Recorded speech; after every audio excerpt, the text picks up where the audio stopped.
It's time for America's most unique motorsports show, Mostly Motorsports with Scott Traylor. Good afternoon, everyone. Welcome to Mostly Motorsports. I'm Scott Traylor. We got a pretty good show lined up for you here in just a little bit. We're going to have Lee Spencer on. She was down there at the Lucas Oil Chili Bowl Midget Nationals this week, along with her husband, Reed. And a little bit later in the show, we're going to get Scotty Cook on and talk about everything that happened at the Chili Bowl. Kirk, what's your thoughts so far on the Chili Bowl?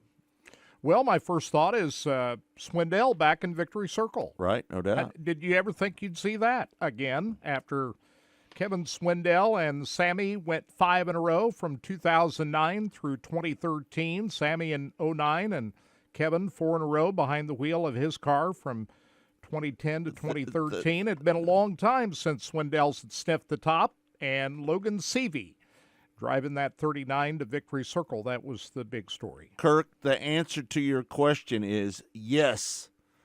I thought that Logan Seavey had a chance to win this Chili Bowl this year, and he did it. And that's number 5 for Kevin Swindell.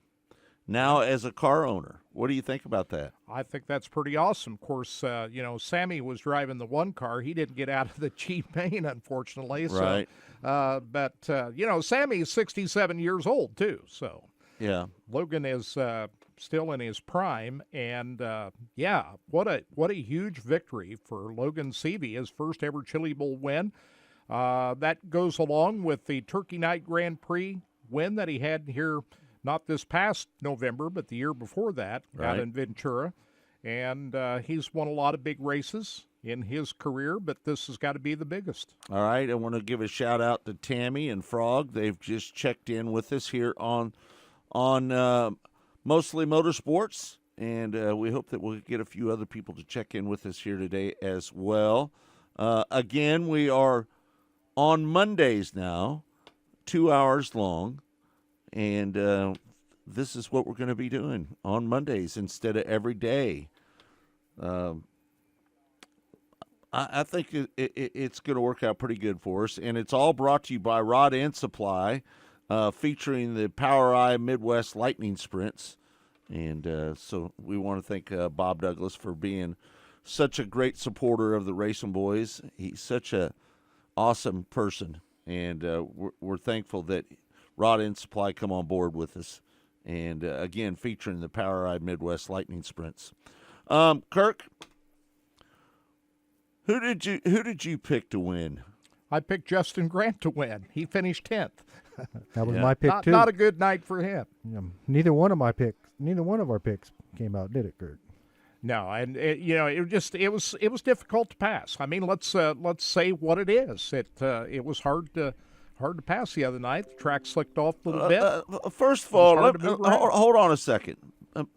Before we go down this road, talking about it taking a little bit of rubber at the end of the race,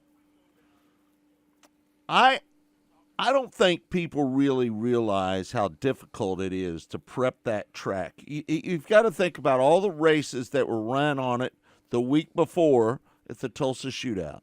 Over 1,000 cars raced on that racetrack the week before. And then you have the Chili Bowl, and you had 365 cars that raced all week long on the same dirt. I think Gravel did a hell of a job, and he did everything that he could do to make sure that they had a good racetrack at the end of the race. But listen, the quantity of laps on that racetrack, there's a good chance that it's going to take a little bit of rubber towards the end of that race. Well, yeah, I mean, we've seen better, let's be honest, we've seen much better racetracks at the Chili Bowl.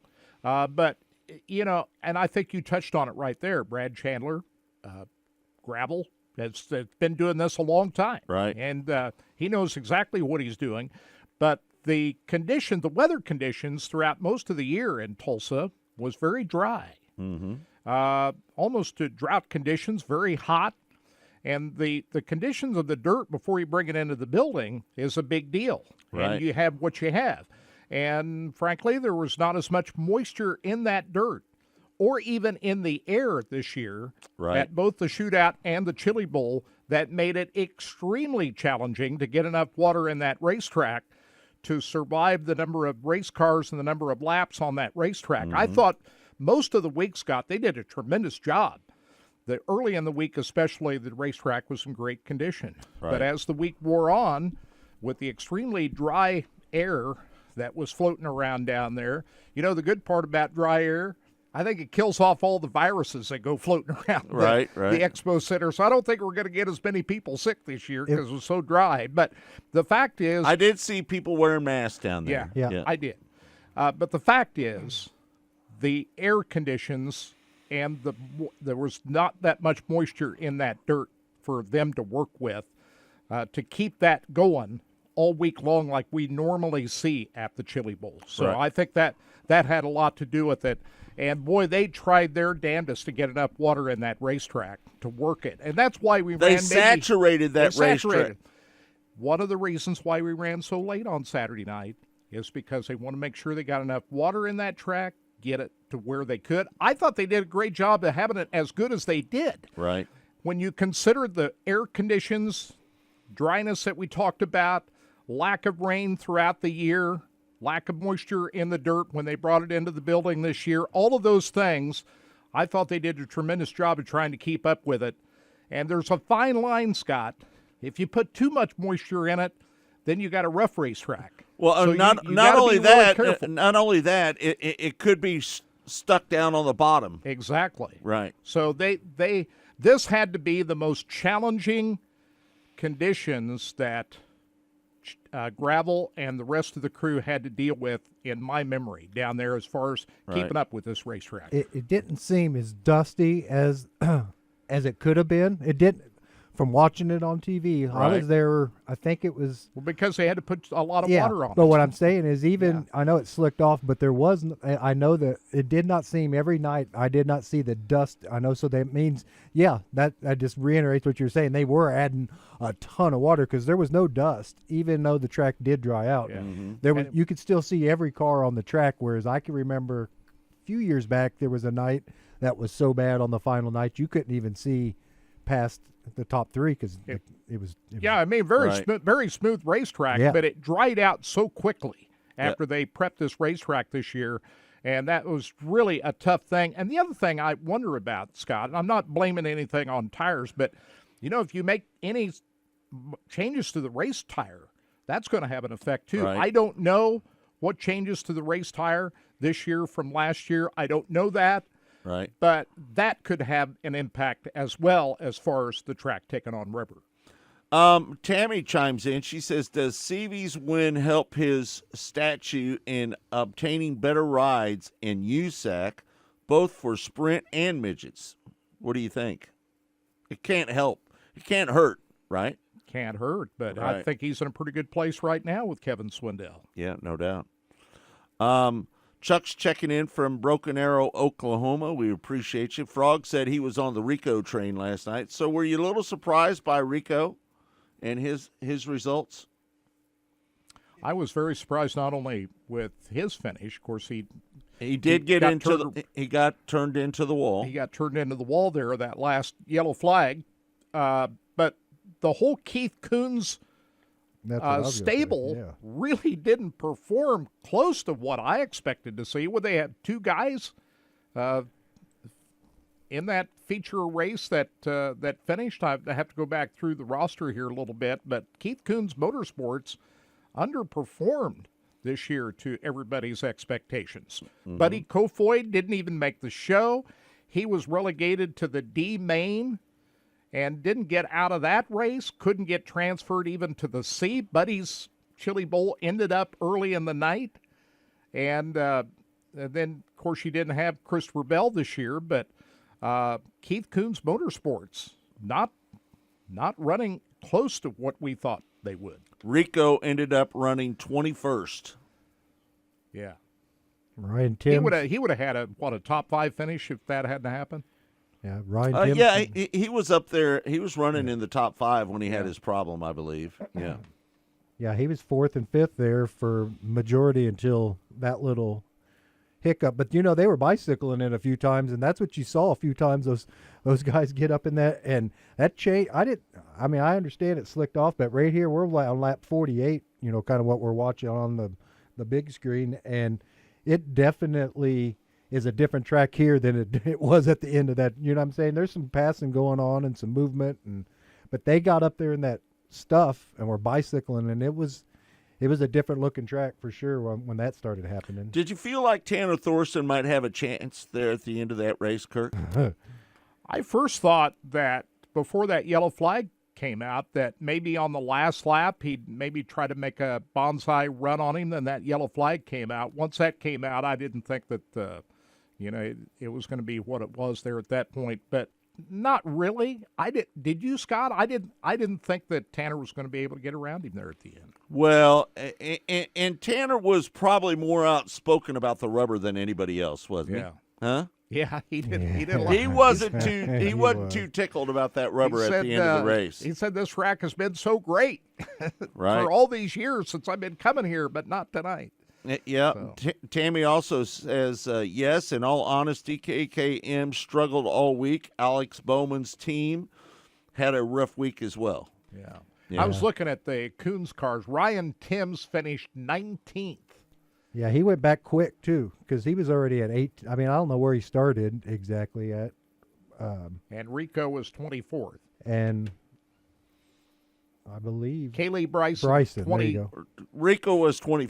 21st. That's right. Right. Yeah, number Bryson 24 car. How about- 21st, and Kaylee Bryson was 22nd. Yeah, How about Jade Avedizian and Kaylee Bryson both making the A main? That's awesome. and then they both and Jade finishes the same, the highest She was 18th. 18th, which is exactly what. Jade made a pretty good move up through the She field there. did. She cracked the top 10 there for a while. And they Right. got bicycled up a little bit on one side, and that was shuffled her back. It was quick too, because she was in the hunt for. I was keeping because if you remember on Saturday, I said I'd like to see Jade finish in the top 5, and man, there for a while. And same way with Blake Hahn. It was said, he got caught up in that. They did the tire. Was it the tire change or? Right. Yeah, he had a tire go down. So Mhm. I hated to see Blake get caught up in that. That was not the best night for Blake at the end of the night there. Well, unfortunately for Blake in the B main, who did he get hung up on, Kirk? Who did he get that right I rear forgot flat? it was down there in turn 2, wasn't it? yeah. I forgot who it was down Yeah. there, but he just kind of The clipped 5 him. car. The 5. He just kind of clipped him as he was coming around. Really tough way to go for Blake Hahn, who wasn't able to make the transfer out of that B main because he tried to avoid somebody else's mess. And Not just his fault barely clipped at him, all. and that was that. Right. They really had. And he was in a transfer he spot when was. that happened. Oh, That's yeah. what I was going to Yeah. say. He was in the spot where he needed to be. Because they were going to take 7. 7. He was a 6th, and Yeah. then I think he was like 4th. Or Yeah. 4th or 3rd or 4th, right? Right. At that time when he got that flat. Yeah, he was running 4th at the Yeah. time. He ended up running 19th in the B. and they got the tire change, but obviously shuffled back to Yeah. the back, and he never could. It's tough to come through oh the my field gosh, at that it's point. tough. It's Yeah. really tough. Everybody's focused on the feature, we're rubber down, but I thought the C's and the B's were very entertaining to Very watch, good especially races. the 2 B mains were very eventful and entertaining to watch. So Kirk, who was out of all the drivers, I got to say that maybe the biggest disappointment would be Rico. Would you agree?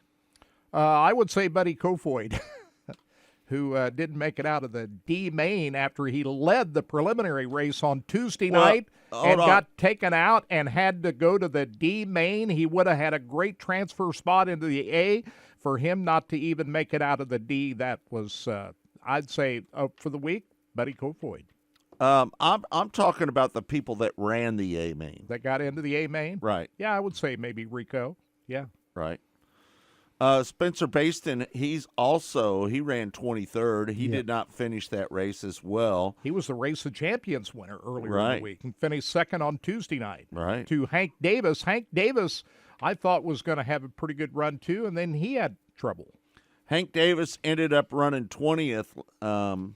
He started second, but he had a problem there during the race. And gosh, on the first start of that race, it looked like Hank Davis was going to be a player because he jumped out to the lead on that first restart. Yeah, he did. Right.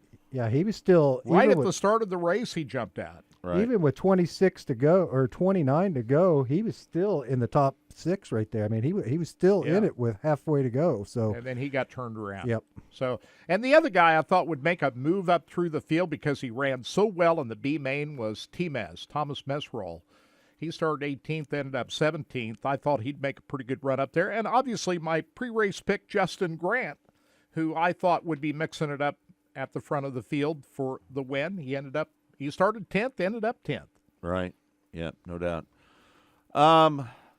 Yep. So that was a kind of a disappointing finish at the end of that race because, again, you know what I didn't like? I really didn't like Tanner Thorson kind of throwing the racetrack under the bus a little bit.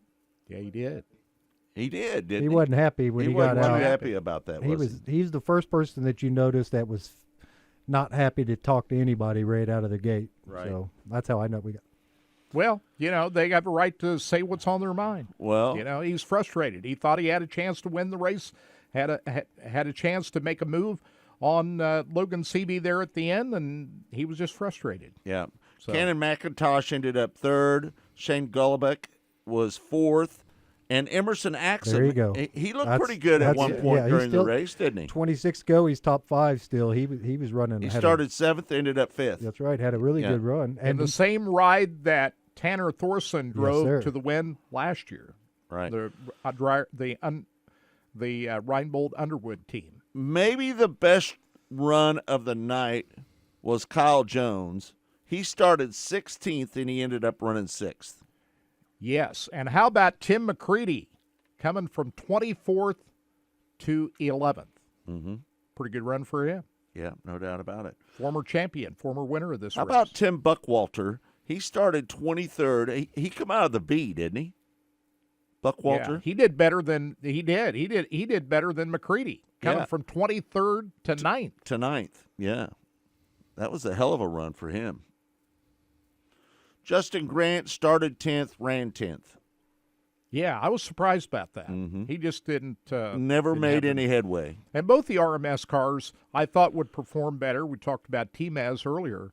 He looked so strong in that B main Right. coming up through there. But, yeah, Justin Grant. Yeah, I thought he'd have better finish, but he was probably like everybody else. Had found the track to be pretty challenging to make a move up through the field. Yeah. Some did, others didn't. Yeah, no doubt about it. Zeb Weiss, he ended up running, he started 17th. He ran 13th last Saturday night. I always think Zeb's always going to do a little bit better than that. Yeah, and he's a winner of the BC 39. You remember Right, he won right, that right. BC 39 race at Indianapolis here a couple years ago. How about Thomas Meserol? Started 18th, run 7th. Yeah. 17th. I thought he was just awesome in that B main. Mm-hmm. The way he was, he had a strong car, and he felt really good about it when they interviewed him after that race too. Right. So. Right. Anyway, so how would you grade out the Chili Bowl, Kirk? Well, I always like to compare with other Chili Bowls. We've seen more exciting finishes in the Chili Bowl. We'll just Right. say that. Yeah, no doubt. But I'd give the event a solid B this year. I'm not going to give it a perfect go because I've seen better Chili Bowls. Right. But all in all, a pretty good week. And for much of the week, in the early nights especially, we had some really great races. And for the most part, it was good. Yeah, it took on a little rubber on Friday and Saturday night. But, yeah, I thought it was a good event. I enjoyed myself down Yeah, there. no doubt.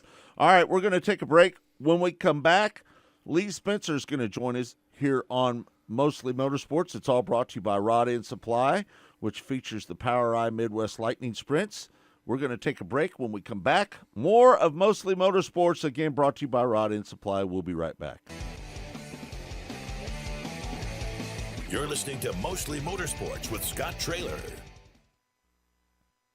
Rod End Supply is involved with a variety of motorsports as well as industrial applications with many different types of products. Since 1989, Rod End Supply has provided superior products priced competitively. Whether you're racing at the circle track or drag strip, rock climbing, or going off-road, Rod End Supply has an assortment of rod ends, radius rods, and specialty products to keep your equipment moving. Rod End Supply's experienced staff is ready and willing to help you with your needs. Their promise is to continue to provide a superior product with superior service so you can stay in front of the field no matter what it is. To learn more, go to rodendsupply.com. Missouri's must-play getaway, Osage National Golf Resort. 3 9-hole courses to choose from at the Lake of the Ozarks in the Osage River Valley. Stay and play packages in our first-class condos. A beautiful clubhouse complete with pro shop and exercise facilities. A large pool for relaxation and families. The Eagle View Sports Bar and Grill. Great wedding facilities. Go online and make your tee time today. Rod End Supply is involved with a variety of motorsports as well as industrial applications with many different types of products. Since 1989, Rod End Supply has provided superior products priced competitively. Whether you're racing at the circle track or drag strip, rock climbing, or going off-road, Rod End Supply has an assortment of rod ends, radius rods, and specialty products to keep your equipment moving. Rod End Supply's experienced staff is ready and willing to help you with your needs. Their promise is to continue to provide a superior product with superior service so you can stay in front of the field no matter what it is. To learn more, go to rodendsupply.com. Especially sportswear in-house. We do all of the screen printing, all the embroidery. We do some vinyl. The other add specialty items like your pens, magnets, notepads, calendars. You can actually buy that, build your business to make it larger. We have the largest screen printing process and the largest embroidery anywhere around in the area. We can do stuff all the way from your school clubs to sports teams, a professional look in the office. If you can imagine it, we can do it for you. Rod End Supply is involved with a variety of motorsports as well as industrial applications with many different types of products. Since 1989, Rod End Supply has provided superior products priced competitively. Whether you're racing at the circle track or drag strip, rock climbing, or going off-road, Rod End Supply has an assortment of rod ends, radius rods, and specialty products to keep your equipment moving. Rod End Supply's experienced staff is ready and willing to help you with your needs. Their promise is to continue to provide a superior product with superior service so you can stay in front of the field no matter what it is. To learn more, go to rodendsupply.com. Race fans, the National Sprint Car Hall of Fame and Museum is open 7 days a week, year-round, for you to come in and check out all of the wonderful race cars on display in the museum, and our online store at sprintcarstuff.com is open 24 hours a day for you to check out everything that we have in stock for sprint car fans. Whether it's for a birthday, anniversary, or Christmas, sprintcarstuff.com has it all. That's at the National Sprint Car Hall of Fame and Museum in Knoxville. Go harder, faster, stronger with Rod End Supply. Whether you are running industrial, farming equipment, or a race car, Rod End Supply has the assortment of rod ends, radius rods, and specialty products that will help you lead the field in performance. Our superior design means our rod ends last longer and perform better, giving you the edge on the track and saving you money. Contact Rod End Supply or order online today at rodendsupply.com. We don't just sell them, we race them. rodendsupply.com. Serving the racing community for over 30 years. You're listening to Mostly Motorsports with Scott Traylor.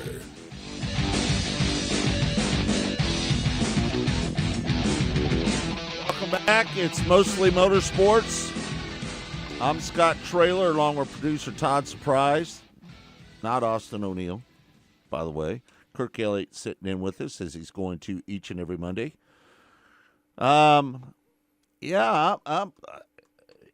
As far as I'm concerned, I thought it was a pretty decent Chili Bowl. It got over a little bit late, though, didn't it? Well, that normally happens, doesn't it? Of course, a little bit extra because they really wanted to work that racetrack. Yeah, it was a little later than normal. Yeah, no doubt. They spent a lot of time on that racetrack trying to get it right. So that maybe took a little extra time, but yeah, they had to do what they had to do. We're attempting to get a hold of Lee Spencer as we speak. I've got an interview with the winner, Logan Seavey, that night. You want to run that while we're waiting on Lee to give us a shout back? We can do that. Hold on. We got her. I think we got Lee. We got Lee. So what? We'll play the interview after that. We'll play the Logan Seavey interview, and we've got sound from the second, third place finishers too. We'll do that here in a little while. All right. Let's bring in Lee Spencer, who was at the Chili Bowl this week with us. Lee, how you doing? I'm great. How are you? Well, we're doing fantastic. What did you think of that race? It was great to see Kevin Swindell pick up his 5th driller, wasn't it? Oh, I thought that was such an awesome situation for Kevin and Jordan and the whole family and Logan. I mean, Logan hadn't won. Last time Logan won, I was actually there. It was Turkey Night at Ventura in 2021. 2021. So it was, I mean, so that's the last time he had won in a midget. So it was just way, way cool to finally see him back to victory lane. And, he was a little uncertain whether or not he would actually have this opportunity. He said he called Kevin, and, Kevin said, yeah, I want you in my car. And, it was, you think about it, you think about Kevin starting to build his own program, building his own cars now. I mean, it's really cool to see what he's been able to do over the last few years. Do you think Tanner Thorson was a little too hard on the racetrack, talking about the rubber at the end of the race? No, I mean, I don't think he was too hard. I think he was the only one that, basically said it. And, the crew, the track crew has the unenviable task of preparing a track that went through how many races? What did we start with? Was it O's or P's on Saturday and then went all the way to A? But for whatever reason, the track just wasn't as competitive for the CBs and A's as they had been the rest of the week. The rest of the week, it was awesome. And, tracks change like that. And it's a very complicated recipe of getting it right. But, it's like Logan said and the other drivers said, we have the same situation. We're racing in the same conditions as everybody else. And so Logan was able to make the most of it. But quite frankly, after watching his prelim on Friday, you had to know that he was going to be an absolute player in this deal, and he was. And I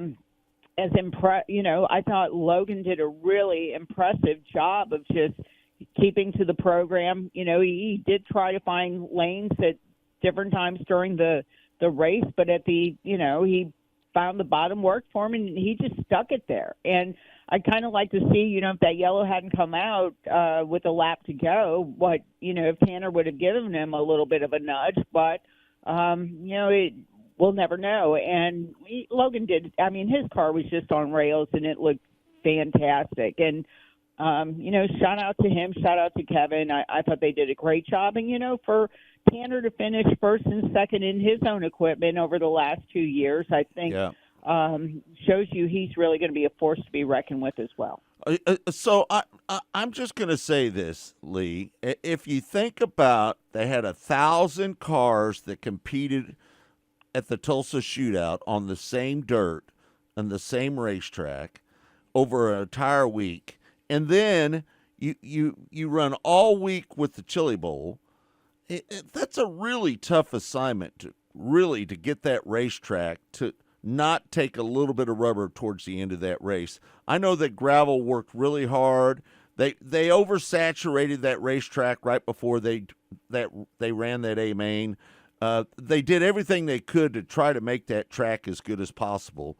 I just think it's just a quantity of the cars that raced on that racetrack for 2 weeks. And I think the extremely dry conditions this year than what we normally have down there. Right. I mean, I think that all contributed to it. And it's as you said, you have that many races over that many days. It's going to take its toll. But, I thought leading up to the main, it was a fabulous week of racing. I thought everything went off, without a hitch with the exception of a couple of wrecks. What happened to Ashton was, kind of heartbreaking. And the fact that he was able to come back was miraculous. And I mean, you usually have one really good story like that throughout the week of the Chili Bowl. And that was, he was it. Having Jason Pursley come from where he was a year ago and then qualify for the A-Main. Kyle Jones, giving up his day job because at 29 he decides he wants to go racing full time, and this might be his last shot to do what he did, and then come through to the main and finish sixth. I mean, I think he started 17th or something, and right. To work, so you could work your way up through traffic, right? And there were enough cautions that if you were balls out on restarts, you could do that. And so, there were great stories. I mean, that place with 367 different drivers, it's never short of stories. I mean, I thought Hank Davis was a great story throughout the week. I mean, he made a mistake in the A-main, or he would have been up there. I mean, he started on the front row. For a kid from the Tulsa area to start on the front row for the A-main, I mean, it doesn't get better than that. So, great stories leading up to the feature, and I think it was another wonderful week at the Chili Bowl. I think. And I mean, honestly, I disagree with some of the people on Twitter. I don't believe that the absence of Bell and Larson, Christopher Bell and Kyle Larson were fouled.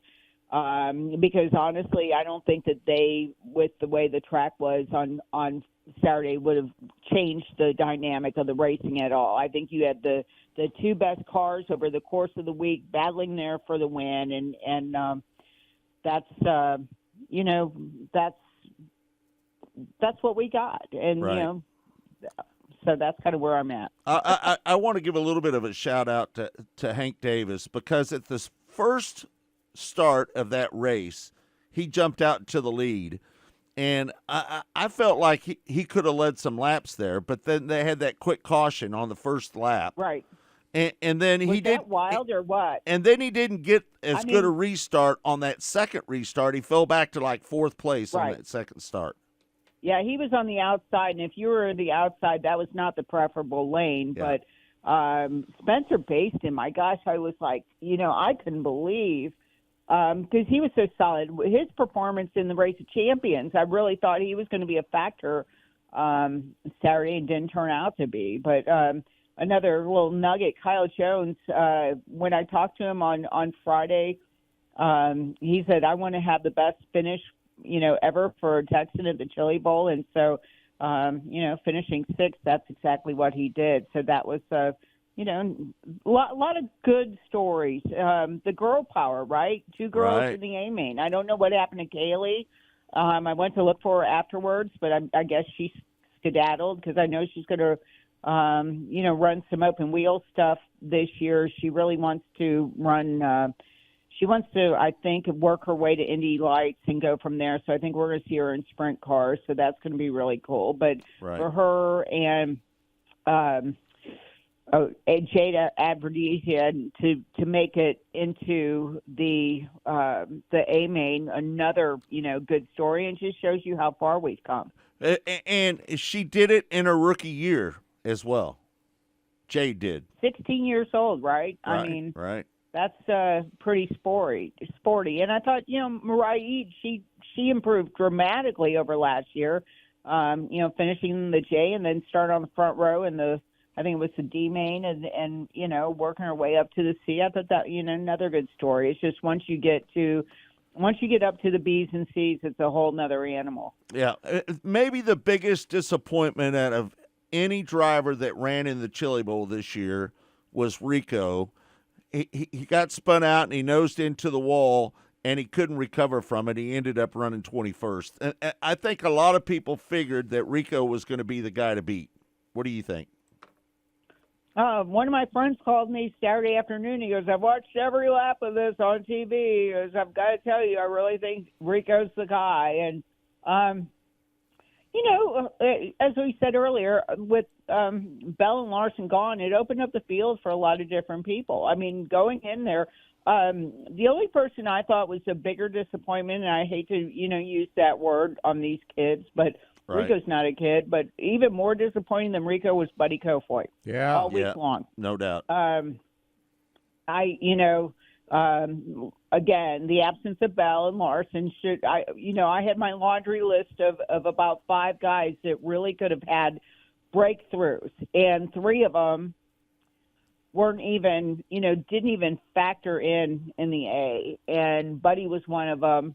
Justin Grant was another. I really thought Justin, we saw a glimmer of that, right? When Right. Justin didn't win his prelim night, it was like, wow, maybe he needs to be off my list of 5 guys that could really, this could really open the door for. But I would say even more than Rico, that Justin and now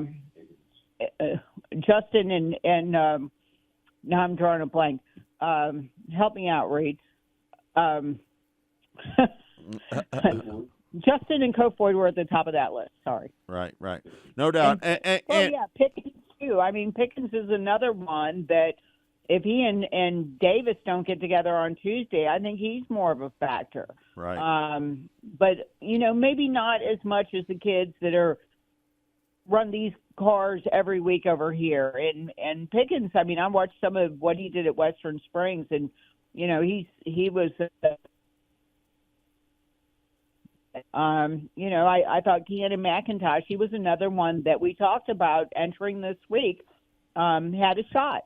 Right. So at least he finished on the podium, but really Kofoid, more so than Rico, I think Kofoid would have been my, what have you done for me lately story. And how about Keith Kunz Motorsports as a whole? They've got to be really disappointed after this week for the finishes that they had. It wasn't a normal week for Keith. Right.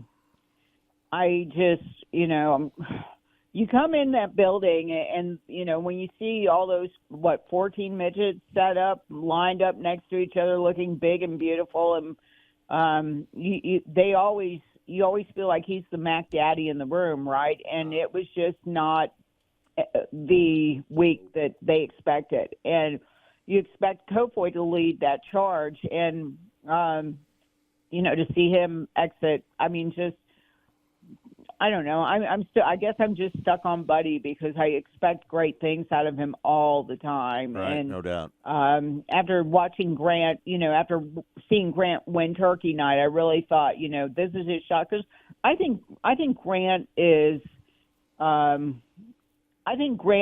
good as he's ever been. But he was another one that just didn't factor in the A-main. Started 10th, ran 10th. Yeah. Yeah. Buddy, just good move. Buddy Kofoid would have made the A-main had it not been he got caught up in somebody else's mess while leading that preliminary he was race. coming from the back of it, but, that happened to him all week. Right.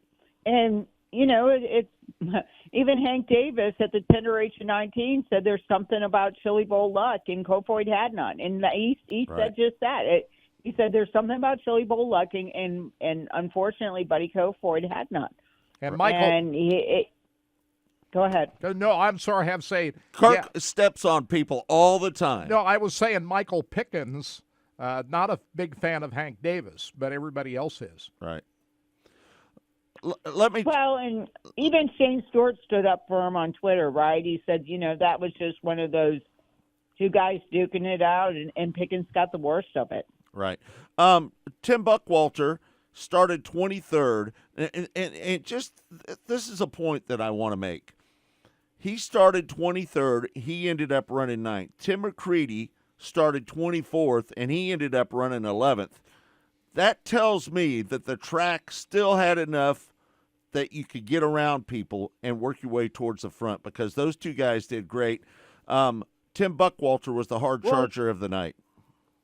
Well, and he's running for the same team that Hank Davis was, which was Seymour Racing out of Boston. Right. These are pavement guys, which make it even more interesting that, that they kind of pulled it together. And, to me, they have been here in the past, but like Hank said, they had now a year to put together a notebook, which they didn't have next year.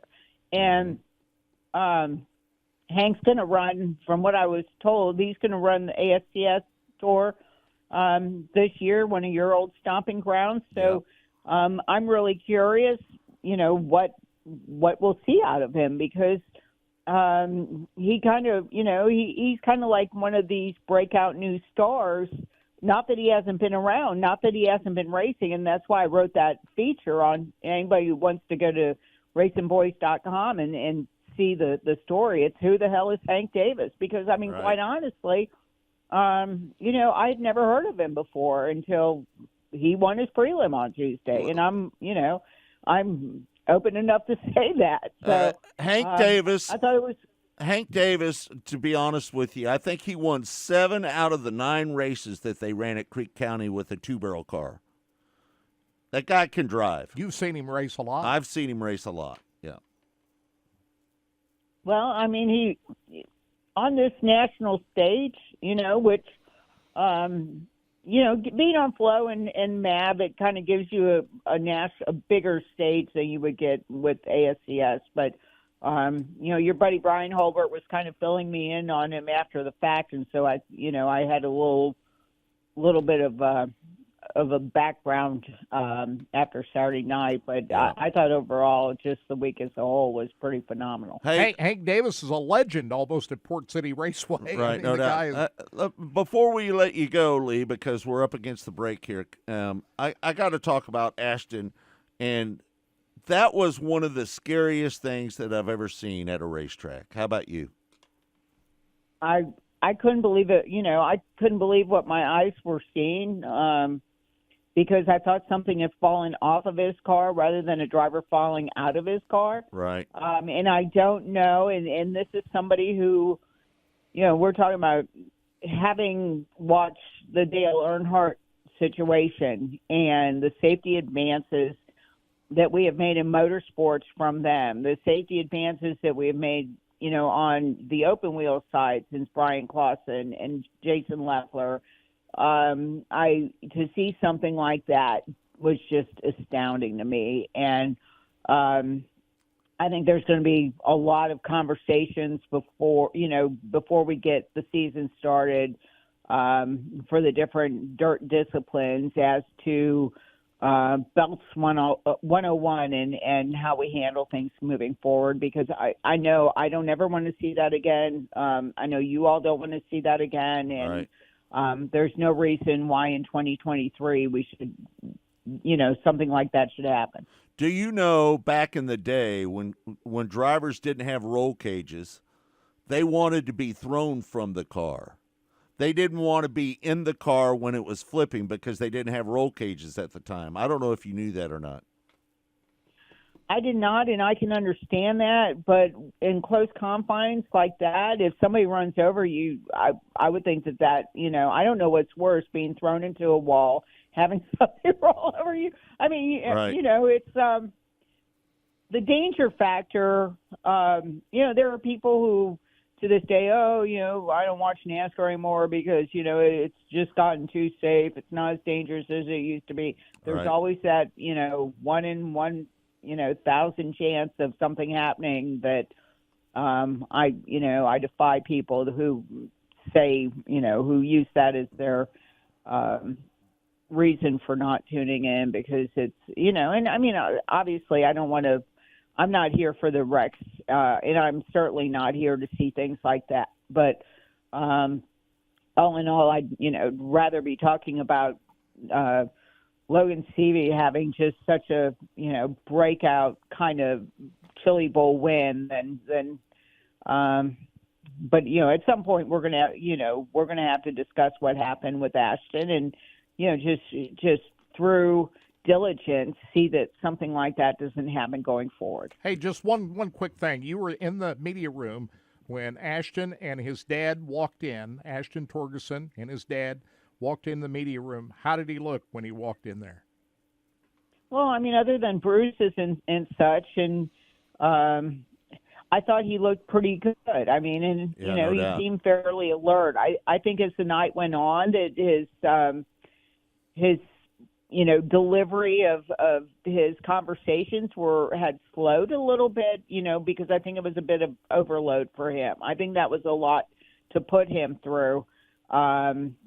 Coming back, and I know he wanted to thank everybody, and that was, I would have done the drive-by and I would have been out, because, I mean, I think the best thing for that kid is just getting rest and getting better so he can get ready for the upcoming season if that's what he chooses to do, which I'm sure it is. But, absolute miracle that he survived that. Yeah, no doubt about it. All right, Lee. Well, we're up against break. We appreciate you taking the time to join us here on Mostly Motorsports today. You did such a great job, all your articles. You can find a lot of her work on the Racing Boys Scoop page. Lee does a great job, and she is in tune with dirt and motorsports as much as anybody I know, and we appreciate you so much. Thank you very much. You and Reed both. Great job. Appreciate it. Yeah, I was going to give a shout out to Mr. Spencer, who did the race reports every Yes, night, sir. because he did a fabulous job, and catching up, doing the Ashton update on Saturday. So hopefully this is kicking off lots of features, a lot of good stuff coming in 2023. Yeah. All right, Lee. Thank you very much. Thanks, guys. Have a great week. All right, you too. Thanks, Lee. All right, there you have it, Lee Spencer. We're going to take a break. You're listening to Mostly Motorsports. It's all brought to you by Rod End Supply, featuring the POWRi Midwest Lightning Sprints. We'll be back here with more on Sports Radio 810 WHB in a moment. Stay tuned. You're listening to Mostly Motorsports with Scott Traylor.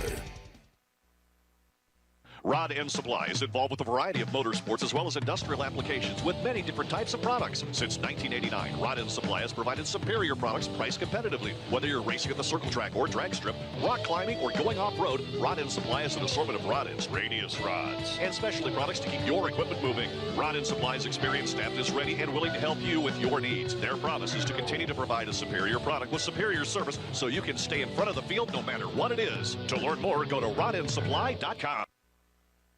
Missouri's must-play getaway. Osage National Golf Resort. 3 9-hole courses to choose from at the Lake of the Ozarks in the Osage River Valley. Stay and play packages in our first-class condos. A beautiful clubhouse complete with pro shop and exercise facilities. A large pool for relaxation and families. The Eagle View Sports Bar and Grill. Great wedding facilities. Go online and make your tee time today. Rod End Supply is involved with a variety of motorsports as well as industrial applications with many different types of products. Since 1989, Rod End Supply has provided superior products priced competitively. Whether you're racing at the circle track or drag strip, rock climbing, or going off-road, Rod End Supply has an assortment of rod ends, radius rods, and specialty products to keep your equipment moving. Rod End Supply's experienced staff is ready and willing to help you with your needs. Their promise is to continue to provide a superior product with superior service so you can stay in front of the field no matter what it is. To learn more, go to rodendsupply.com. Especially sportswear in-house. We do all of the screen printing, all the embroidery. We do some vinyl. The other add specialty items like your pins, magnets, notepads, calendars. You can actually buy that, build your business to make it larger. We have the largest screen printing process and the largest embroidery anywhere around in the area. We can do stuff all the way from your school clubs to sports teams, a professional look in the office. If you can imagine it, we can do it for you. Rod End Supply is involved with a variety of motorsports as well as industrial applications with many different types of products. Since 1989, Rod End Supply has provided superior products priced competitively. Whether you're racing at the circle track or drag strip, rock climbing, or going off-road, Rod End Supply has an assortment of rod ends, radius rods, and specialty products to keep your equipment moving. Rod End Supply's experienced staff is ready and willing to help you with your needs. Their promise is to continue to provide a superior product with superior service so you can stay in front of the field no matter what it is. To learn more, go to rodendsupply.com. Race fans, the National Sprint Car Hall of Fame and Museum is open 7 days a week, year-round, for you to come in and check out all of the wonderful race cars on display in the museum. And our online store at sprintcarstuff.com is open 24 hours a day for you to check out everything that we have in stock for sprint car fans. Whether it's for a birthday, anniversary, or Christmas, sprintcarstuff.com has it all. That's at the National Sprint Car Hall of Fame and Museum in Knoxville. Go harder, faster, stronger with Rod End Supply. Whether you are running industrial, farming equipment, or a race car, Rod End Supply has the assortment of rod ends, radius rods, and specialty products that will help you lead the field in performance. Our superior design means our rod ends last longer and perform better, giving you the edge on the track and saving you money. Contact Rod End Supply or order online today at rodendsupply.com. We don't just sell them, we race them. rodendsupply.com. Serving the racing community for over 30 years. You're listening to Mostly Motorsports with Scott Traylor. Welcome back. Mostly Motorsports. It's all brought to you by Rod End Supply, featuring the POWRi Midwest Lightning Sprints. I hate to dwell on it, but I'm just going to say that the people out there that put up pictures of that kid flying out of his race car is bullshit. Well, it's insensitive, it's cold, and people who do that don't think about other people. It's a younger group of people that are doing this. Right. You understand? You know what I mean? That's the only way I can justify what I see. They're younger and they don't get it. They don't really understand the full impact of what a picture does. They how don't far care about other people. Yeah. Right. Well, I mean, some of these people are young enough. They don't get it. I give you an example.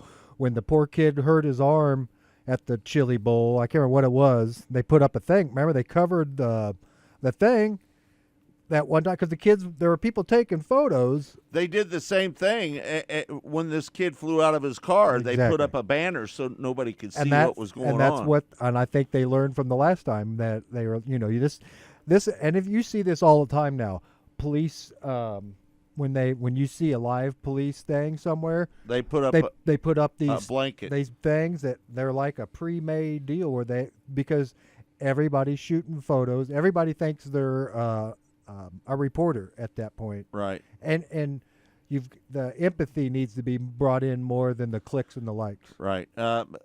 Tammy said, "Happy for Tim Buckwalter. He is one of our PA drivers." Yeah, he made about as good a move up through there as anybody. Yeah, Tim no McCready doubt about right it. behind him. Sam, he chimed in. He said Davis should have been put in the back Tuesday night for knocking Pickens out, but he was one of the good old boys from Oklahoma. Yeah, but that's not what they normally do. If you make contact with somebody and you keep the car moving, I mean, it was hard contact. There's no doubt about that. Hank Davis got into him, but you don't see drivers get put at the back in this type of racing, right? Like that with that incident. Nina, she chimed in. We appreciate you so much, Nina. She said that place is a lot of luck. Sometimes luck is better than talent. To win, there you need both. You need luck and talent. Just finish up on Hank Davis, Scott. I mean, you agree with me? He kept the car going, right? If he'd have got caught up in it and spun around himself, yeah. But the fact is, Hank Davis kept the car going, right? When he hit Michael Pickens. Yeah. Cole, he chimed in. He said Friday at 4 p.m. I decided to fly down quickly Saturday morning to see Jacob Allen and my first Chili Bowl. Awesome experience, but the dragging on of the evening show and farming the track for an hour plus after opening ceremonies was absolutely ridiculous. And on a side note, I could have cared less about the Princess Larson wasn't there. Great runs by T-Mac and I think that's Buckwalter. All was total worth being there for 44 hours straight to experience it. And let me explain once again. You talked about the time it takes. First of all, those opening ceremonies are part of the history and the culture of the Chili Bowl. That's very important that they do that. All of that opening ceremonies is with the race, the flags, the coming out onto the track, the parade of states, as it were. They prep the track right after that, so it's right before they go racing. And they, as we talked about earlier in the show, they spent more time on the racetrack because of how dry the conditions were and the challenging conditions of keeping up with that racetrack all week. That's why it took so long. Alan, he chimed in. He said, I know this is a Chili Bowl review day, but wow, the Western Showdown final late model race was incredible. We're going to talk about that here in just a little bit. You could hear from Trenton Berry's driver's interview that they had a blast. Larson, Pierce, Muller, Mike Muller, he was doing really good. Yeah, he had a great. Yeah, Well, that was he great had a racing really out good there, run. no doubt about that. Scott, you want to get into some of this sound? We'll get that knocked out of the way. or you No, wanna wait? because we're going to be at the top of the hour, and listen, we've got to take breaks like we are on the air on Saturday mornings in hour number 1. We got to do that. So we'll get to it right after the next break. We'll get to it right after Okay, the 'cause next we break. certainly want to get we had an interview with Logan Seavey, and we've got sound from the second and third place finishers, Tanner Thorson and Cannon McIntosh, so we'll get to that here very soon. Sam said they put Gardner in the rear the same night for the same thing that Davis did. I don't remember that. Damian Gardner? I take that's who he's talking about, right? So, Now I can't comment on that because I'm not sure what that incident was. I don't recall that, but he could be right. I just can't comment on it. right. And Nina said that made Ayrton mad as hell when they were posting all those pictures. That young man was one of Ayrton's teammates. So, Ashton? Ashton. Yeah. All right. Okay, well, listen, we're going to take our final break here in hour number 1. Again, this is all because we're going to air this on Sports Radio 810 WHB. It's going to be on 1510 this week, right? Yes. Chiefs. On ESPN Kansas City. Because of Chiefs pregame shows. Yeah, no show on Sports Radio 810 at 8 o'clock because of Chiefs pregame. And KU's going to be playing too. But we'll so. be on 1510 a.m. That's So right. for this week only. This week only. Yeah. All right, we're going to take a break. When we come back, more Mostly Motorsports. It's all brought to you by Rod End Supply, featuring the PowerI Midwest Lightning Sprints.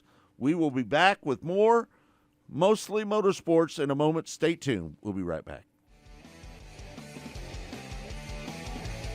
You're listening to Mostly Motorsports with Scott Traylor. Rod End Supply is involved with a variety of motorsports as well as industrial applications with many different types of products. Since 1989, Rod End Supply has provided superior products priced competitively. Whether you're racing at the circle track or drag strip, rock climbing, or going off-road, Rod End Supply has an assortment of rod ends, radius rods, and specialty products to keep your equipment moving. Rod End Supply's experienced staff is ready and willing to help you with your needs. Their promise is to continue to provide a superior product with superior service so you can stay in front of the field no matter what it is. To learn more, go to rodendsupply.com. Missouri's must play getaway. Osage National Golf Resort.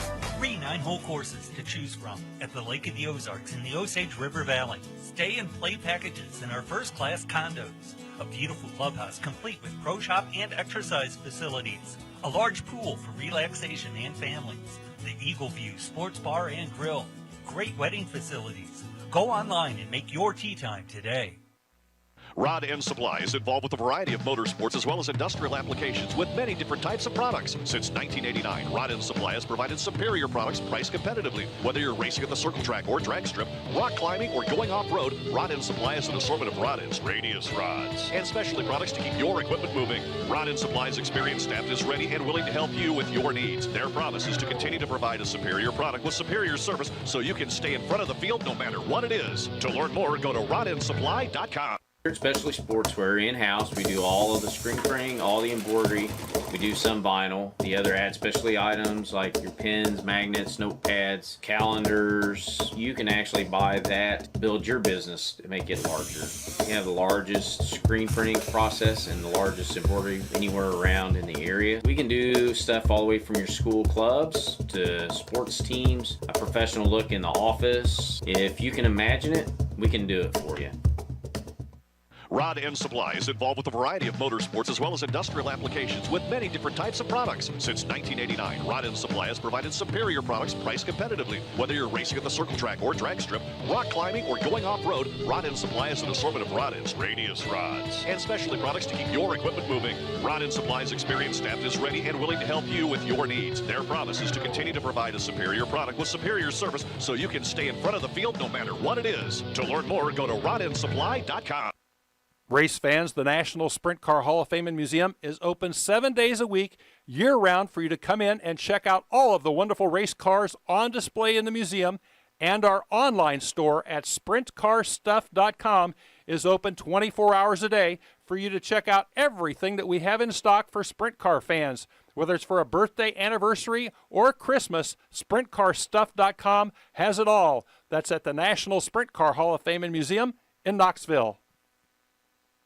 Go harder, faster, stronger with Rod End Supply. Whether you are running industrial, farming equipment, or a race car, Rod End Supply has the assortment of rod ends, radius rods, and specialty products that will help you lead the field in performance. Our superior design means our rod ends last longer and perform better, giving you the edge on the track and saving you money. Contact Rod End Supply or order online today at rodendsupply.com. We don't just sell them, we race them. rodendsupply.com. Serving the racing community for over 30 years. You're listening to Mostly Motorsports with Scott Traylor.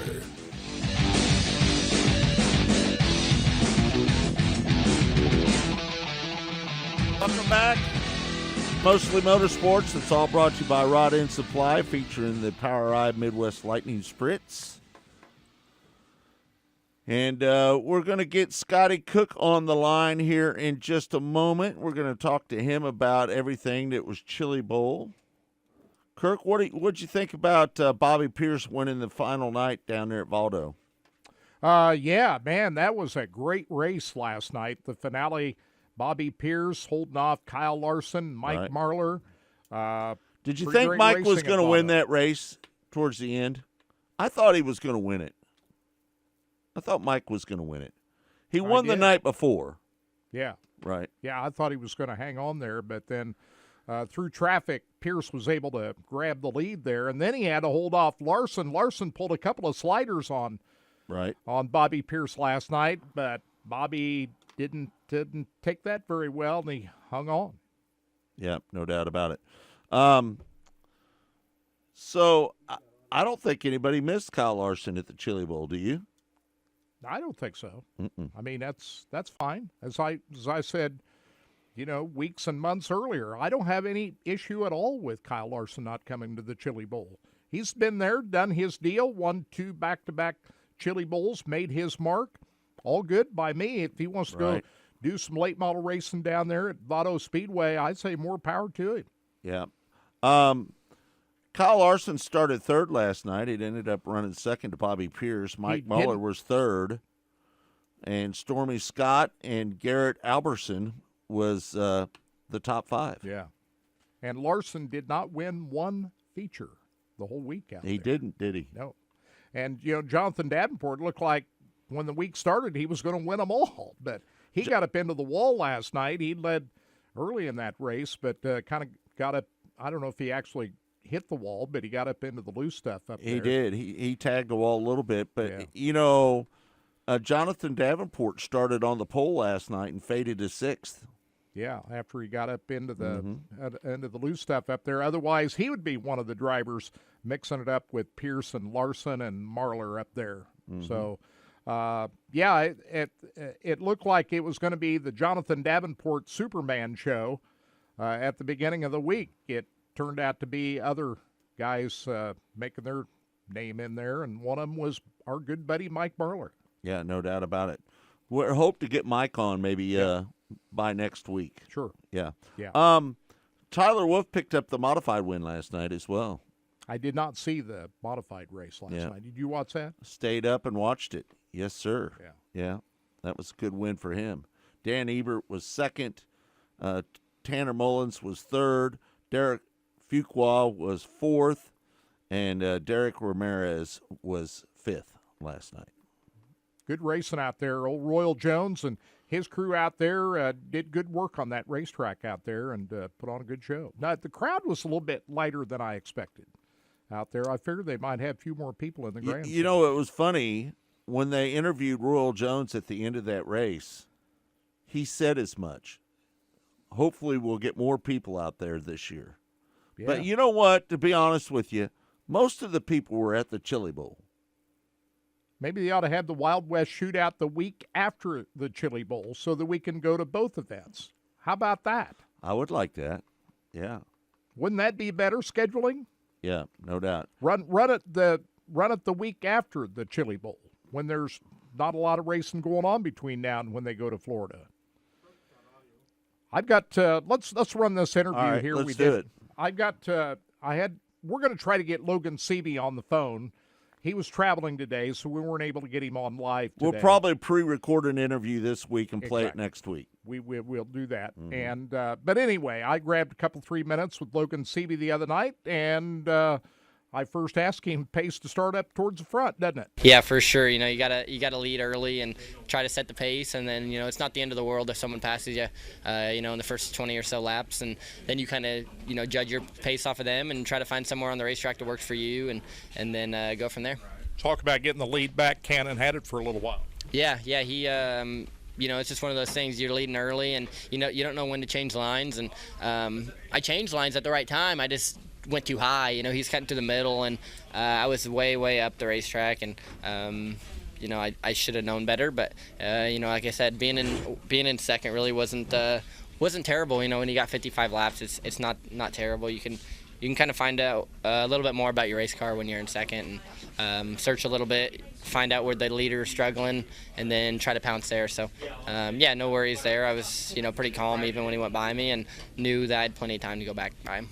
Was the track much different than it was last night? Yeah, quite a bit different. I was actually surprised it took as long as it did to take rubber, which is great. We don't want to run a bunch of laps in the rubber, but I feel like the track just was really slick all race. Couldn't really get the top going in 1 and 2. No one can get the top going in 1 and 2, and the top in 3 and 4 is pretty good most of the race, and then obviously those last 6 or 7 it rubbered up on the bottom, and just kind of commit to that. So overall obviously went great for me. You're a Turkey Night winner. What does it mean to be the Chili Bowl winner? Yeah, Turkey Night's obviously huge for me, being a West Coaster, and just growing up being in love with midgets.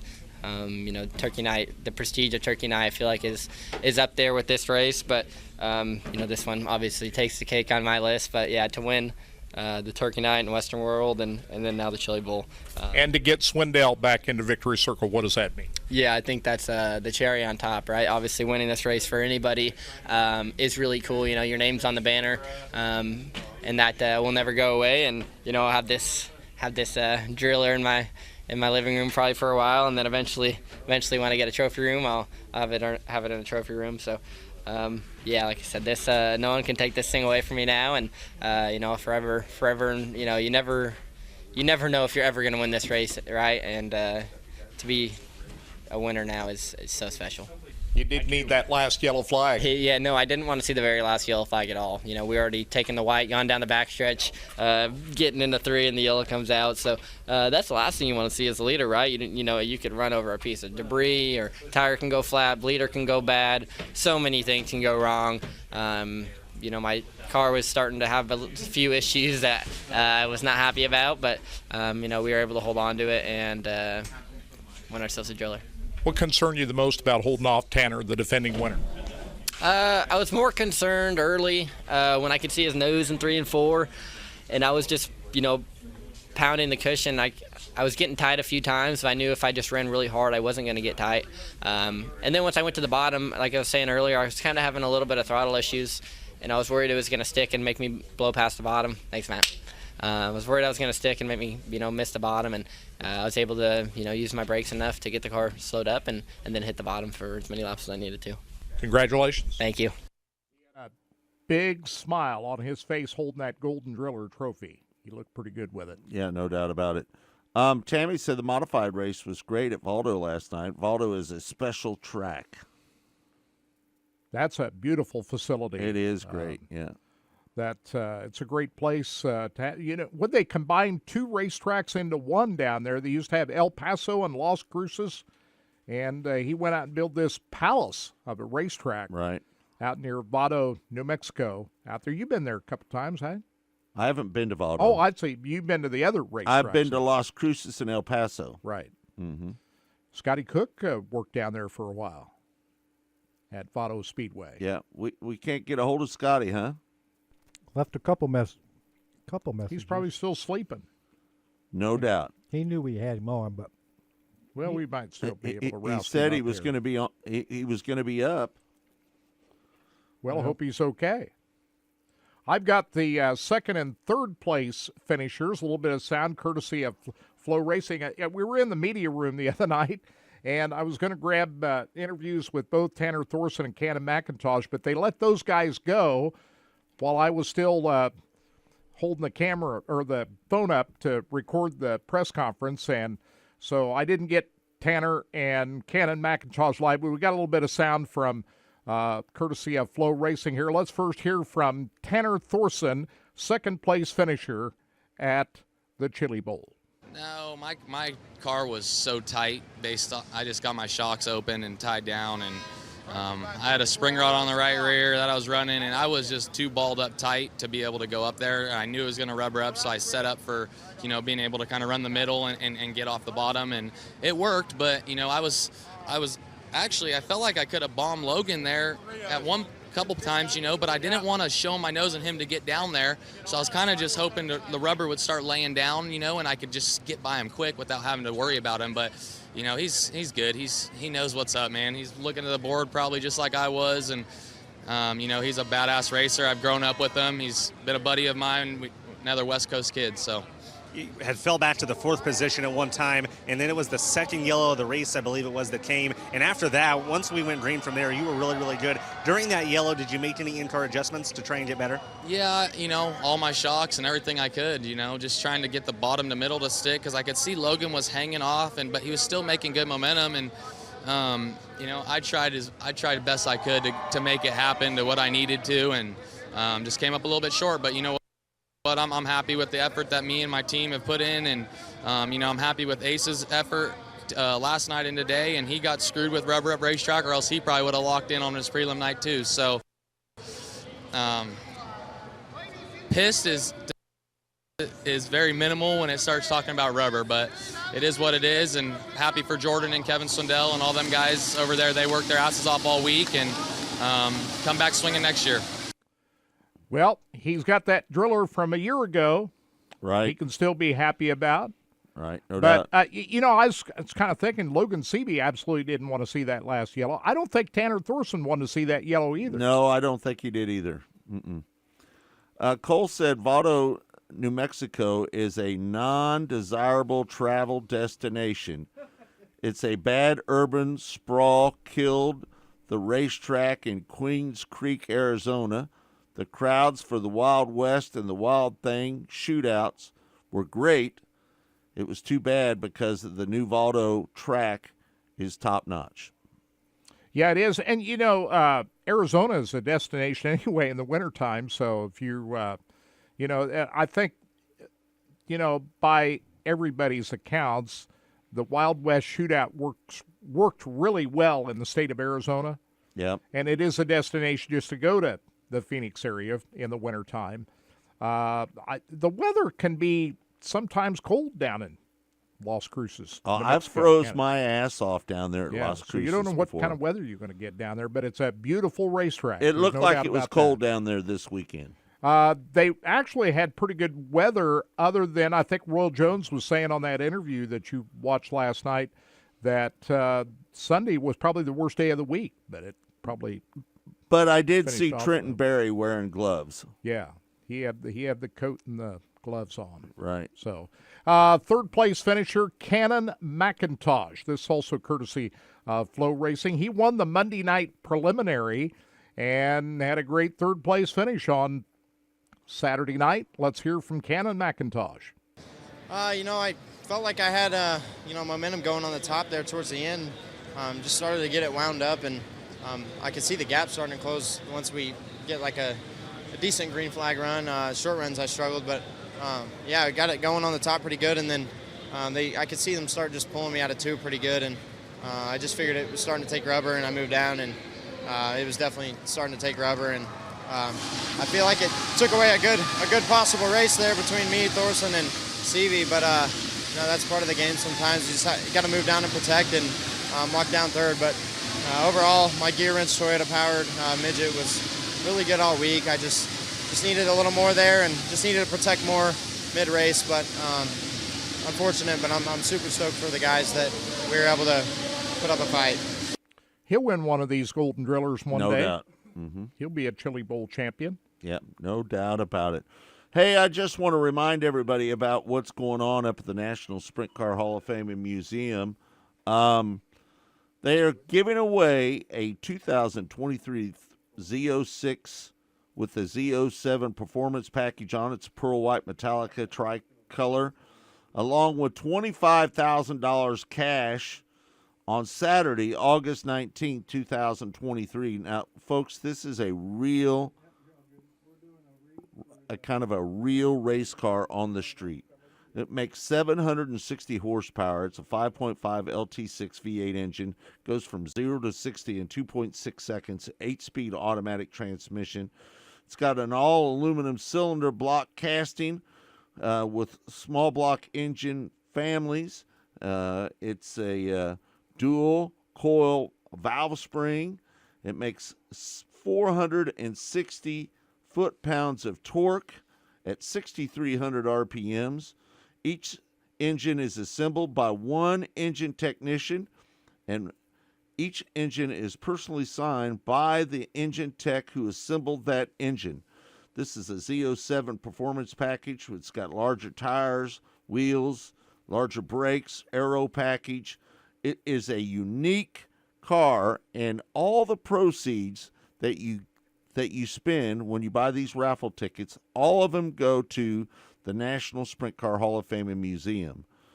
And if you want to buy a raffle ticket, all you need to do is go to winaz06corvette.com, winaz06corvette.com. I'd sure like to have it. How about you, Kurt? Oh, are you kidding me? Yeah. And I don't know when they take delivery of that Corvette, but it was still being built the last time we checked. I saw Bob the other night. I forgot to ask him what the target date is when they're expecting that car up at the Hall of Fame, but I can't wait to get my eyes on it, see what it looks like. Kirk, Toby asked, does anybody know anything about the 3-cylinder engine? I didn't hear it. I heard there was one, I forgot what the team was. Darren Nida was one driver that there was a team down there, one 3-cylinder and the other one was a 4-cylinder. 4-car was a 4-cylinder and the 3-car was a 3-cylinder. But Yeah. I forgot who the other driver was. Darren Nida was one of them. Right. All right, let's go. Scotty knows, I'll bet. Let's go to the phone right now and bring on our old friend Scotty Cook. Scotty, how you doing, buddy? I'm doing good, Scott. How you guys doing this morning? We're doing okay. This afternoon. Were you asleep? You're traveling, sounds like. You're outside. Hello? Yeah, we're getting a lot of wind noise, Scotty. Yeah, let me kind of get back in here behind the wind. You were breaking up real bad as well. I am babysitting today one Mr. Max Ward. Yeah, you're going to have to do something with the wind because it sounds terrible. Well, stand by. All right. We'll get him to where he needs to be, and I can understand why little Max probably needs babysitting because Matt Ward and Ashley deserve a lot of rest after what they've been through. And so does Scotty Cook, Holy though. cow. They certainly do, and the work is not over. They are in the final phase of getting the Tulsa Expo Center cleared out. I believe by 5 p.m. it has to be cleared out tomorrow evening for the annual boat show coming up. Guys, it's such an amazing process, let alone the put together, but the tear down, which has to be done twice as fast as the put together. Right. Scotty, on Saturday night, Logan Seavey picks up the win. It's the 5th win for Kevin Swindell. He won 4 as a driver. Now he's won 1 as a car owner. What'd you think about the race? Well, I thought the race was fairly entertaining. A little shuffle back and forth there between your top 2 rows. I was surprised to see Rico fade as he did. Cannon McIntosh got some really, really good quality seat time and quality laps. got up in there and got a little taste of the lead for a moment. Logan was able to get back by him a few laps later.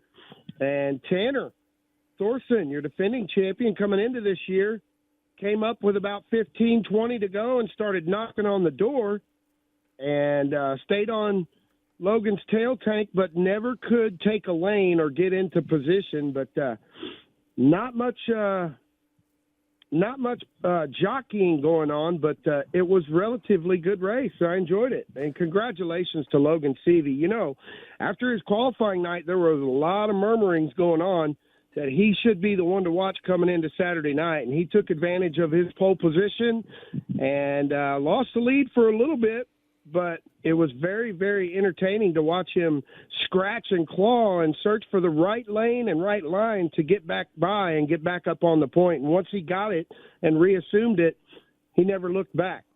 Scotty, Tanner Thorson was a little bit critical of the racetrack after the race, talking about it laid down rubber there with about 5 or 6 laps to go. But I don't think that made the race any different. I think Logan Seavey was going to be the man to beat. How about you? Well, you know, first of all, you run 370 race cars in one day. Right. You're going to have a workload ahead of you keeping up with the racetrack.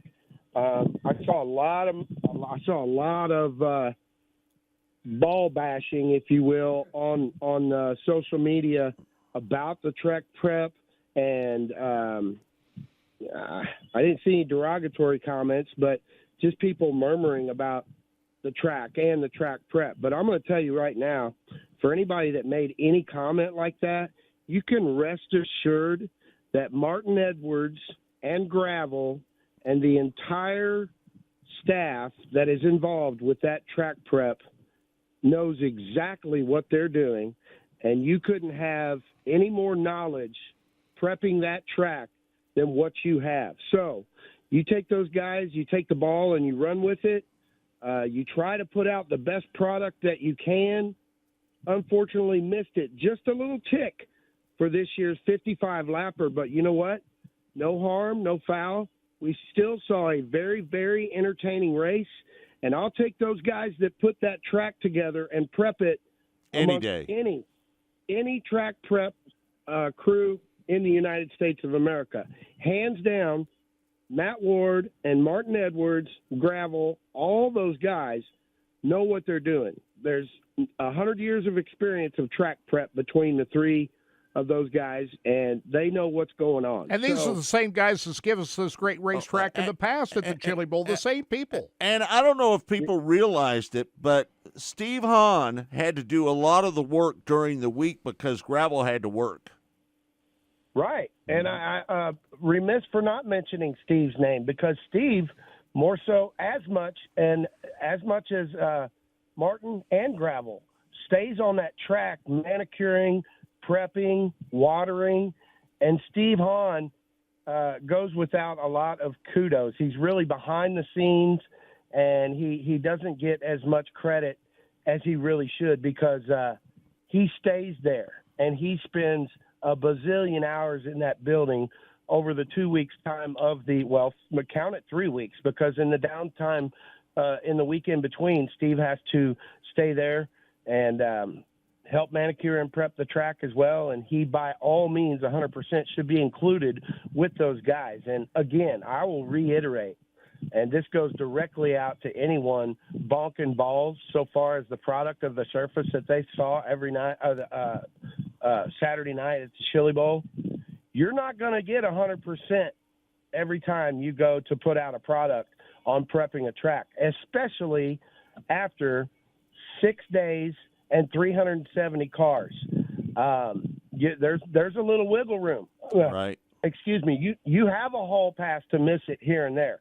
Unfortunately, we missed it a little bit Saturday night, but I'll take those guys and that crew and put them up amongst the best track crew guys in the business. And the conditions, and I said this earlier in the show, Scotty, the air conditions, it's drier air this year than we've seen in the past. You've had almost a drought down there over the past several months. Not a lot of rain, but the air conditions were a lot drier than we've normally seen.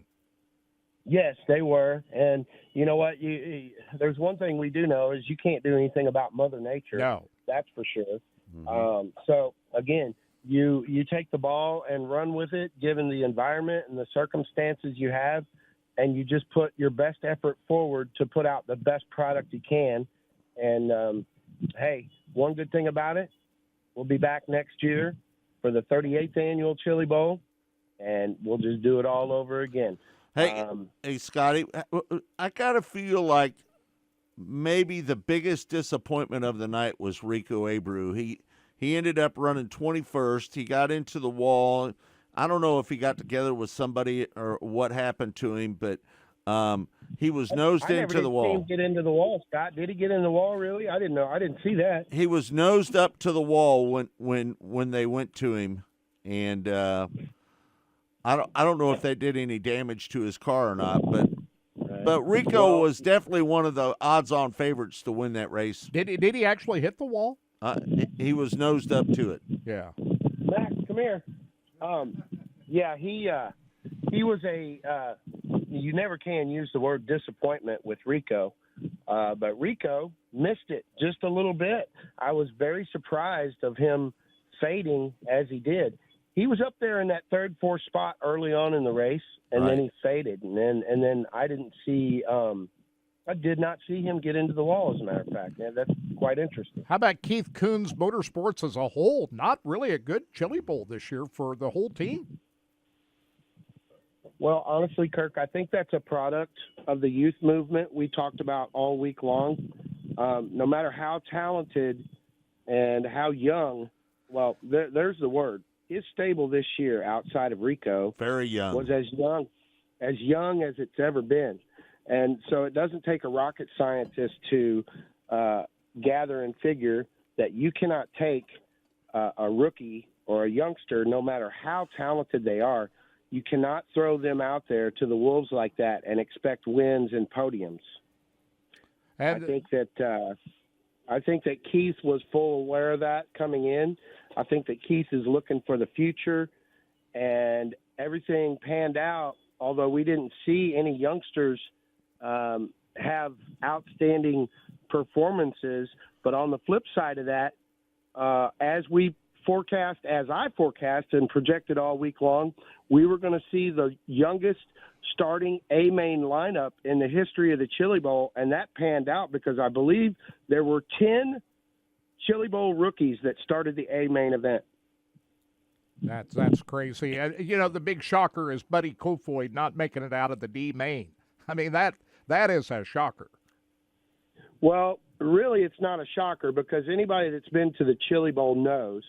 Well, first of all, Buddy is as talented as any driver going into that building, and Buddy was, along with Rico Abreu and possibly Logan Seavey, coming into the event, an odds-on favorite to win that event. Obviously, he's never won it.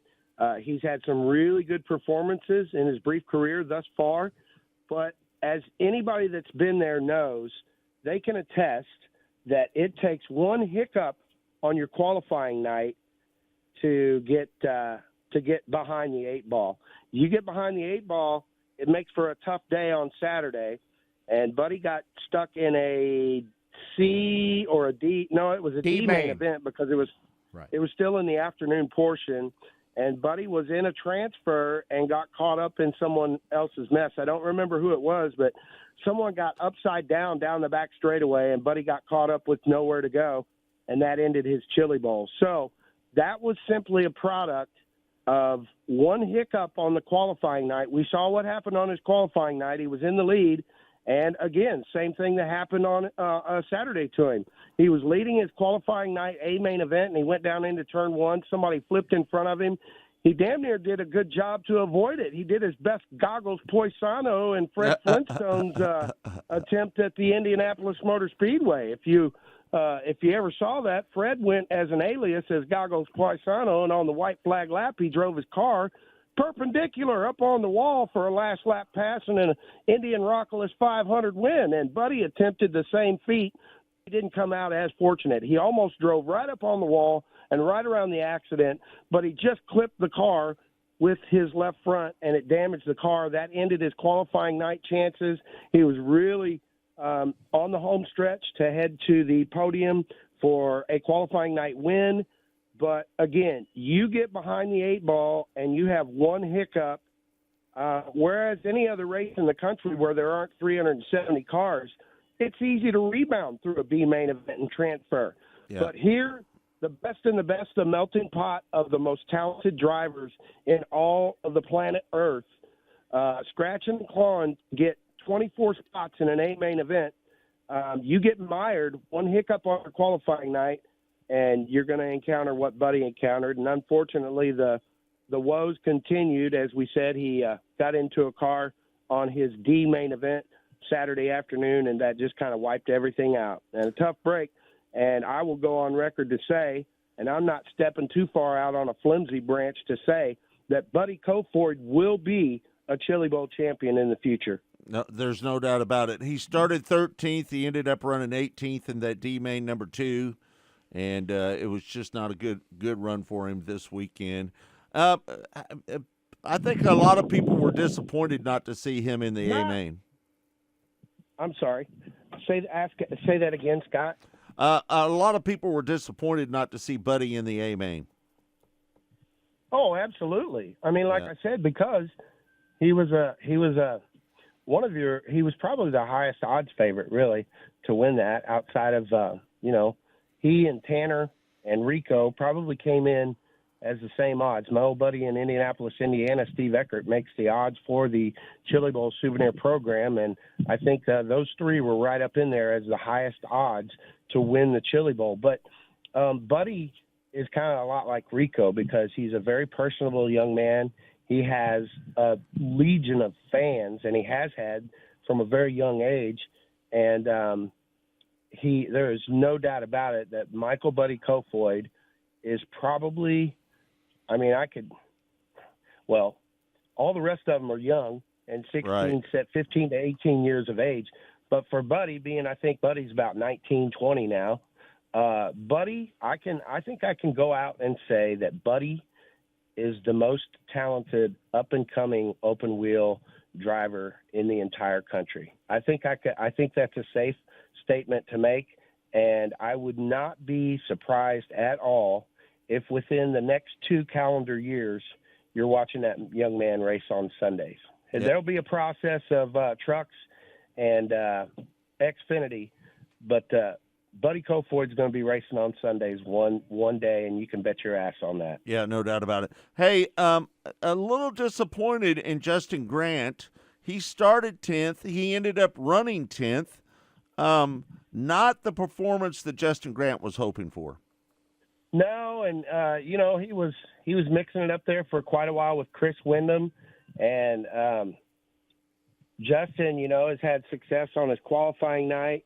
Had a decent qualifying night this year, not as good as he's had in the past, but he just never was able to get himself factored in to even sniff the podium. And again, it's just a product of a melting pot of the most talented drivers in the United States, and even the most talented driver in the country, as I just said, for his age, Michael Buddy Kofoid didn't get in. And it was just a product of you make one hiccup. That's all it takes. One stumble on your qualifying night, you're going to get behind the 8 ball.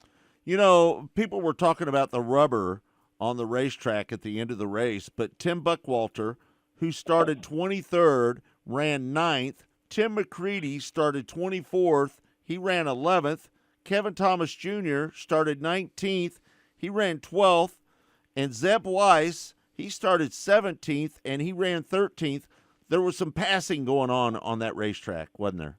Absolutely, and those names you just mentioned, they were coming. They were maneuvering and coming forward, and obviously you're going to pay attention to the cars in the front, and a lot of people don't take note or bother to look back and see any movers and shakers and comers. And those names you just mentioned, with not so good starting spots, made the most of their starting spots and were able to make progress and make the most of their Chili Bowls. And again, it's just get in where you fit in and make the most of it. Hey, one driver I want to talk about, Kyle Jones. Not a lot of people talking about him. But what a finish he had. Started 16th. He ended up just right outside the top 5. But Kyle Jones was not a driver everybody was talking about. Well, Kyle Jones has been good forever. Kyle in his mid-20s from the state of Texas, and in years past he has not had the best of Chili Bowls, but within the last 2 years, Kyle in his own rights has really made a ton of progress, and Kyle was able to have a very fortunate qualifying night, a decent starting spot, and again, he hopped in, he made the most of his starting spot, and to be honest with you, yes, Kirk, I think it surprised a lot of people, but personally, I was not at all surprised to see Kyle Jones, A, get in, and B, salvage the best finish that he could. And a footnote, Kyle Jones probably the main reason. I'm the main reason, but Kyle Jones the subject of why I wasn't back on the broadcast this year. I made comment of his porn stash last year, and they didn't like that. They didn't like Oh, my God. Right. Oh, golly. Hey, Scotty, we got to talk a little bit about Hank Davis. He started on the front row outside, and on that first restart, it looked like he squirted out to the lead, and they had a quick caution on that first lap. But on that second restart, he fell back to fourth place. Hank Davis is one of the most talented drivers in the Tulsa area right now. Would you agree with me on that? I would agree with you on that. And Hank Davis has not been able to make himself a household name just of yet, obviously because he doesn't have the resources to get out and travel. But rest assured, you come down here to Tulsa, and Hank Davis is going to be someone that you have to contend with. And I think anyone from outside of the Tulsa area would have been just blasted away of his win the other night. But I think people here from around this area that get an opportunity to watch him and showcase his talents week in and week out, they weren't a bit surprised that he was able to pick up that A-Main qualifying night win. And the boy's chock full of talent. He's a really good kid. And, you know, we've talked forever. I've talked forever about what confidence does for a driver. Man, 370 drivers, there's only going to be 5 qualifying night winners. And to be a Tulsa local area competitor out of the most talented drivers in the country, to come in that building and pull that off, that is a humongous feat. And in relation to confidence, all it does is fill Hank Davis with a monstrous amount of confidence going into 2023. And whether it behind the wheel of a midget or a sprint car like we're used to seeing him, I look for him to just continue to progress.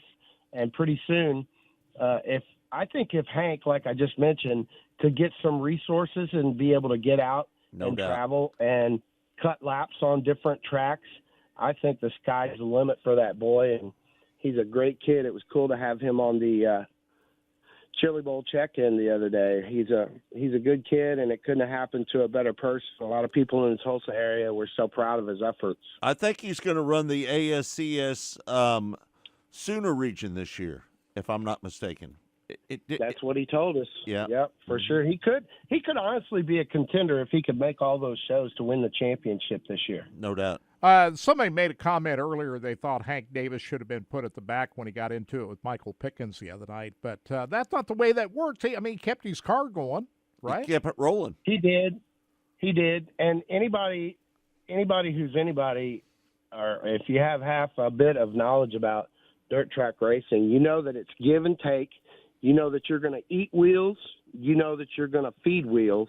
Right. And that's exactly what we saw. A lot of people didn't take into consideration that 1 to 2 laps prior on the opposite end of the track, Michael Pickens had put the big one on Hank, and he was fortunate to escape it. And then he rewound his momentum back up, and it was just simply a payback.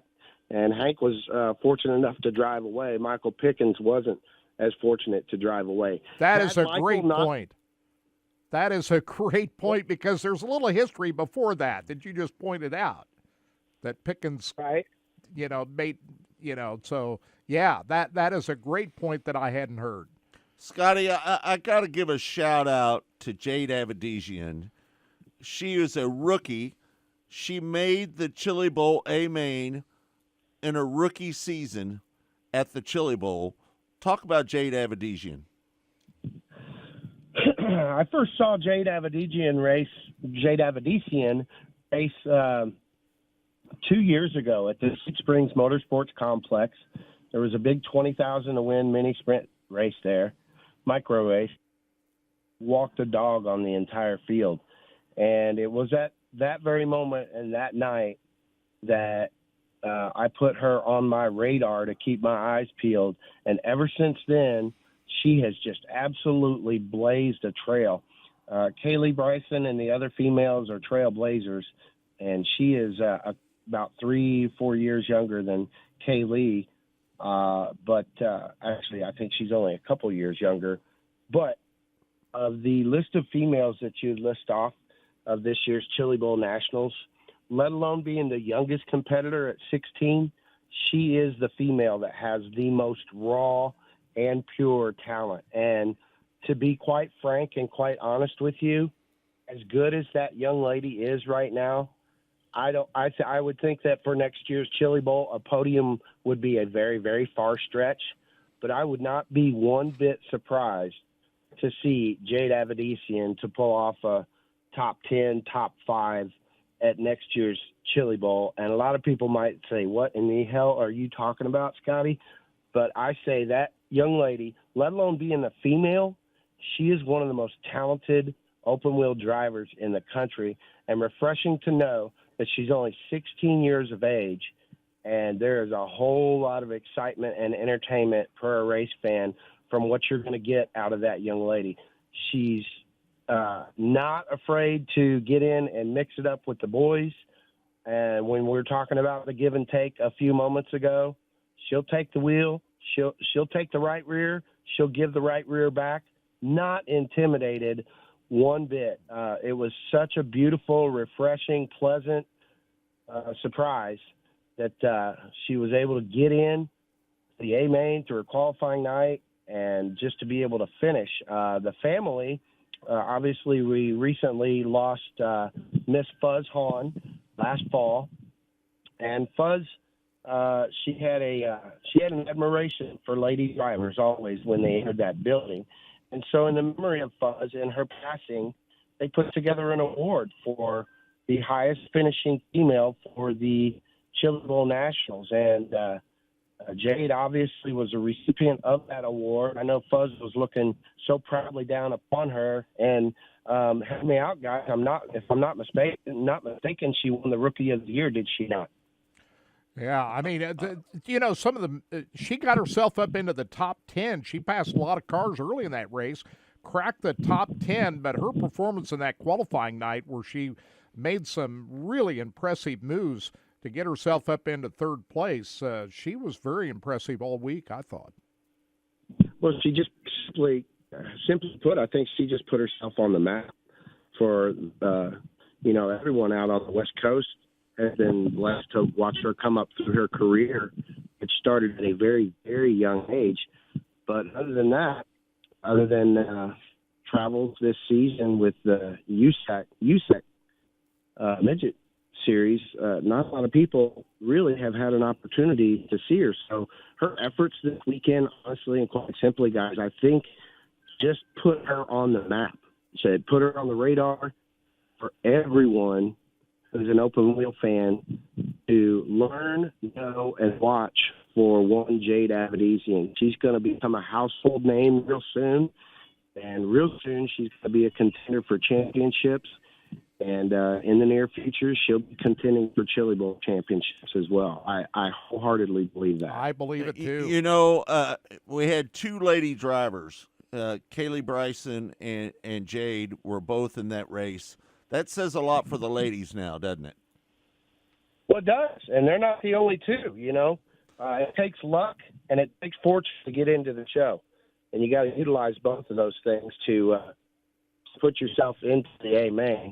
And those two, among others, are just, let alone being a youth movement, it's just really cool to see young ladies join that youth movement. And they're chock full of them. Taylor Reimers, Carson Elledge. It was good to see Carson Elledge back behind the wheel of a race car for the first time in 3 years. So yeah. Ladies abound, man. It's really cool to see him getting in there and mixing it up with the guys. And Kaylee Bryson, I believe, just ended her stint with Keith Kuntz Motorsports. Contract up. She has got a lot of things on the horizon. She just signed a contract with Sam Pierce out of the state of Florida to, I believe, run the whole USAC Champ Car Series this year. And obviously that's not a 30-race schedule, so she'll have a lot of time to do other things. And this season, let alone Jade Avedisian, you're going to be hearing a lot of things, a lot of good things out of Kaylee Bryson. Yeah. We got to talk about Ashton. What a terrifying wreck that we had on Wednesday night. Well, Scott, you and I have discussed it at length as well. And Kirk and I, unfortunately, were in Oskaloosa, Iowa. I think it's been about 15, maybe even 20, 20 years ago. August 12th, 2003. That's when it was. It was exactly 20 years ago, 19 and a half years ago. We all witnessed the most terrifying thing that any race fan or official, it doesn't matter. We witnessed as racers the most terrifying thing that we've ever seen. And I recall that night telling myself that I pray that I never, ever, ever see anything like that again. Excuse me. And with that being said, the 45 minutes to an hour that ensued after the kid came out of the race car was, let alone one of the most breathtaking and frightening experiences I've had. I was on hand on the scene. Mr. Henry fell out of the car, and when they got his helmet off, I was not feeling the best at all about what was lying ahead for that young man, because he was really, really, at that point in time, he was not in good condition, and he was not in a good way. And an opportunity for me, most importantly of all this, there is, no matter what you pray to, folks, there is something above that looks over all of us.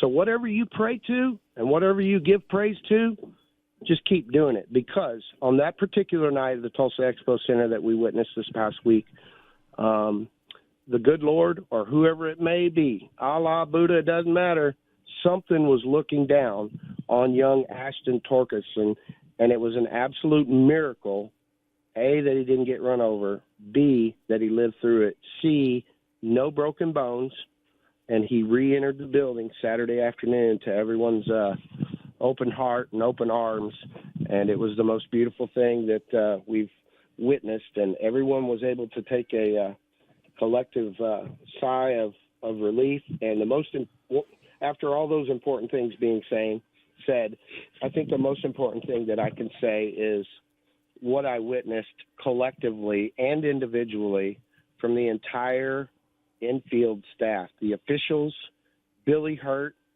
Brian Lunsford, the EMTs. Guys, we know how good they are, but unfortunately we have to utilize them, and that's why they're there. And rest assured, when that happened, they were right there, and they were doing what they doing what they do to the best of their abilities. And honestly, were it not for the efficiency and the care and the knowledge of every one of those people, Dudley Stoodle was involved as well. Logan McCubbin was right in the middle of everything as well. Were it not for all of those people being so very knowledgeable about what they do, and I think Mr. Torgerson, Ashton's father, said the same, that could have been an entirely different situation. They reacted efficiently. They reacted swiftly. They got him out of there as quickly as they could. They got him stable. They got him into the care at the hospital at St. Francis.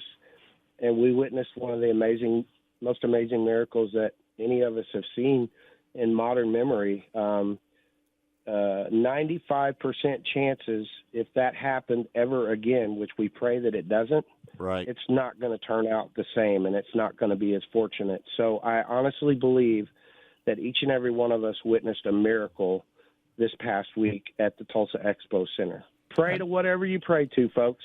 That's all I can say about it. And now that we've seen him, he came into the media center on Saturday, and he's on the road to complete recovery. Now we got to investigate this and find out why this happened so that it never happens again. Between all the prayers and just everybody rallying around Ashton, it felt like everybody was pulling for him. And Scotty, I've never seen anything like it, to be honest with you. No, none of us have, Scott. I mean, yeah, Kirk and I witnessed what we witnessed in Oskaloosa that night, and it didn't turn out as fortunate. And we simply, to be quite blunt about it, we have simply never seen someone fly out of a race car. First and time we for did me. the other night. Right. Hated seeing it. But again, if it weren't for the efficiency and the swiftness and the knowledge of everyone that was on hand and immediately on care of him, it wouldn't have been the same. And all we can do, honestly, is just pray that we never, ever see anything like that again. And per what Kirk said, we need to figure out and understand. I've gotten quite a bit of credible information from credible sources as to what and why it happened. I'm not at bay to get into details, and I'm not going to get into details. We're going to let the dust settle on that, and it'll come out soon enough. But I'm not going to be the one to let any of that out because I'm not at bay too, and it's none of my business. But all I know is that safety is the most important thing in all that we do, and we just have to give blessings to those infield workers and EMT that were right there, and the good Lord above that was watching down on that boy, because honestly, there's no reason that he should be with us today, and he is, and it's a miracle, and he is loved. It was an amazing goosebumps on my neck, my arms, when that child stepped up on that stage the other night, and the loud ovation and roar and reception and the love he got. And yeah, I'm not afraid to admit I teared up a little bit. That was probably one of the most amazing things that I've ever witnessed in all my years of doing this stuff. No doubt about that. I mean, it's just an absolute miracle. Miracle. That's the only word that you can tag to this, is that a miracle. It went from a nightmare to a miracle within about 24 hours, simply put. No doubt about it. Well, it's great that he came out of that with very little injuries. It's just a total miracle, really, to be honest with you. Because, listen, a car could have ran over him very easy. I thought a car did hit him. That a few minutes ago. What's that, Kirk? I thought a car did hit him when I saw it. So No, he was lucky that no one got near him and everybody got woed down. Here's another thing with that whole thing that happened.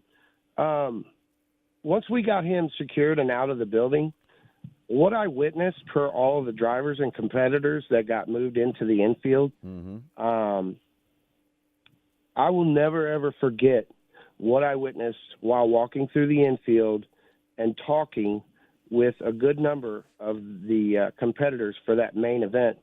I saw tears. A good number of them were very young. I saw tears. I heard one or two say that they didn't know if they could go forward. They were all, like everyone in that building, in complete shock, and they honestly didn't know how to wrap their arms around the situation that had unfolded in front of all of us. And I say kudos, let alone to all the folks we talked about in the infield, but the drivers that were on that track when that occurred, from what I saw, their reaction in complete shock and tears and disbelief and not really knowing what to do, for every one of those guys to pull their composure back together and finish the event, that was amazing. That was secondary to the amazement we saw for the care of the kid, but that was pretty amazing as well. So I think one other thing, we'll wrap that note on that note, we can wrap that up by just saying that it was a miracle. It was an amazing miracle, a nightmare that turned into a miracle. But I would be remiss, Scott, if I didn't acknowledge while you guys have me on. There's nothing we can do about keyboard warriors on social media.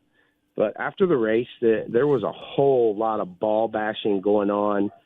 And you're going to get that, and you can't do anything about that. Right.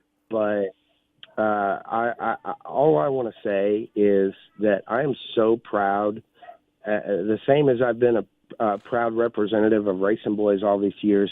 I am so proud to be affiliated with Matt, Ashley Ward, Martin, Amanda Edwards. You know full well, Scott, how good those families have been to us over the years. No doubt. But in particular, the ball bonking about the length of the program, the length of the opening ceremonies, and the things that went on during the opening ceremonies that caused somewhat of a late finish. All I want to say to those people is, if you don't want to witness that, and if you don't want to sit through it, go make yourself a bologna sandwich and take your ass somewhere and go occupy your time until it's time to go racing. Quite simply, the ceremonies included memorials for Miss Fuzz Hahn and Miss Beverly Edwards, and we were obligated to do that. The family had to do that and wanted to do that. Right. And I ask anyone who wants to bang their keyboard about whatever it may have been, a ceremonial dance by the native tribe that came and represented the families. Hey, go take your ass on somewhere and find something to do until it's time to go racing, and things will be good and well. And if you're up too late, and if you got flow, take your ass to bed and wake up and watch the replay of it tomorrow. Nobody wants to see it. Nobody wants to hear it. And we're all just blessed to be able to have one of the most amazing events in all of motorsports. And that's what I got to say about that. Thanks for letting me say that. Well said. I couldn't agree with you more, Scotty. Right. Well said. Let me tell you, the loss of Put a Fuzzy little Miracle Whip on your bologna sandwich while you're at it. Right. The loss of Fuzzy and Beverly, that's just a huge loss to the families, right? It's a huge blow. Both of those ladies are matriarchs of the event that we know and we enjoy. Let alone of the Chili Bowl Midget Nationals. They're matriarchs of the Lucas Oil American Sprint Car Series. They're matriarchs of the Devil's Bowl Speedway. All of these mentioned are staples in all of motorsports, and huge blow. Within a year and a half time span, I believe maybe even 1 year, we lost both of them. Unfortunately, Lanny Edwards passed before both of them, and so now with the founders of the Chili Bowl Nationals, we're left with Emmett Hahn. He's in really good shape for a spry 80-some years old, and he is as spry and silly as he's ever been, and we love him. We acknowledge him, and we just appreciate the Chili Bowl Nationals. We appreciate the Lucas Oil American Sprint Car Series, and we appreciate the Devil's Bowl Speedway. Oh, by the way, we're going to be able to enjoy one more year there. Yeah, and I just want to make this comment. Scott and I, let's speak with Scott, for Scott as well. The Racing Boys and our relationship with the Chili Bowl and the Hahn and Edwards family over the many years that we did the live broadcast down there, we are so blessed to have been a big part of that. No doubt. And we got to know Beverly and Fuzzy and Emmett and Lanny. I mean, these are very special people in our lives. We wouldn't be where we are today without them. And to walk in there and not see Fuzzy and Beverly is very strange to those of us that have known them all those years. But with that being said, Scotty, there's some good people that are behind the scenes, like Kaylee and Sierra, Amanda Edwards, Amanda Edwards, Kaylee Brazil, which is Blake's sister. Right. They've stepped in. Ashley Ward. It's just a new faces that you see. Also want to acknowledge Honky and Kathy Holbert, Brian Holbert's folks. Right. They arrived early, the Chili Bowl, and these are faces that you see in the office. And if you think the Chili Bowl is run like a well-oiled machine, those are the people that are behind the scenes that you don't get to see that help that machine run like a well-oiled machine. And, we talk about Steve Hahn not getting enough kudos. Those people certainly don't get enough kudos, and we're so very grateful for them. And Kirk couldn't have said it better. None of us, not you, not Scott, not me, would be where we are in our careers in broadcasting or media were it not for the Hahn and Edwards family. And, hey, how would you feel if you lost your family member? And we know how you'd feel. These are great families. The Edwards and Hahn families, I mean, these are just first-rate families, and they're all close. You want to know to this modern day and current time how great they are. Matt and Ashley are busy getting the expo center cleaned out. I'm here babysitting my homeboy, my right-hand man, sweet daddy from Cincinnati, Mr. Max Ward. He's being a super kid today, and we're just having a good time. He's had a good time on his electric Jeep spinning laps, and he's been on his trampoline. We went out. We're getting ready to go out and check on his pigs and maybe see if the chickens out there laid some eggs. What a blessing. On the words that you just expressed, Kirk, they're just all family to us, and we're blessed that they accepted us into their family. And, again, we wouldn't be where we are if it weren't for those families. We love them. We'll carry them in our hearts forever.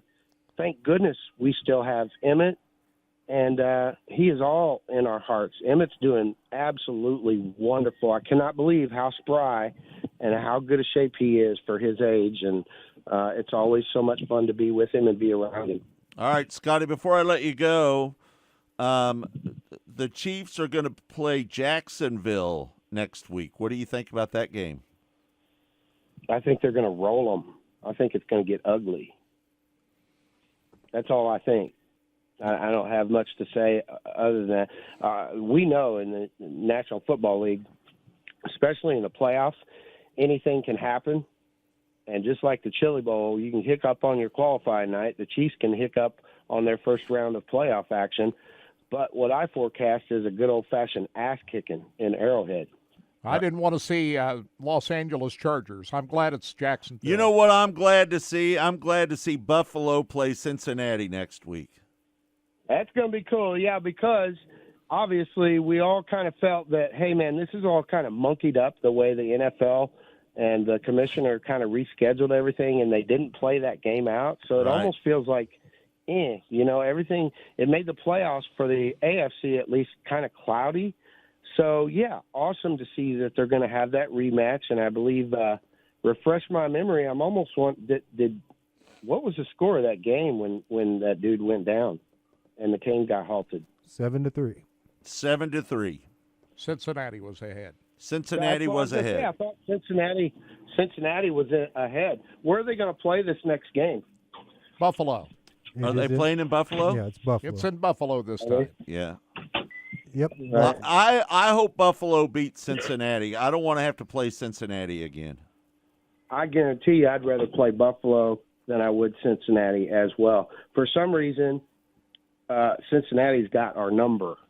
And the Chiefs have struggled every time they've matched up with them in the last couple of years, and I don't want to see them. I'll go with Cincinnati because that game's going to be at Arrowhead Stadium. If you play Buffalo, who knows where that's going to be played?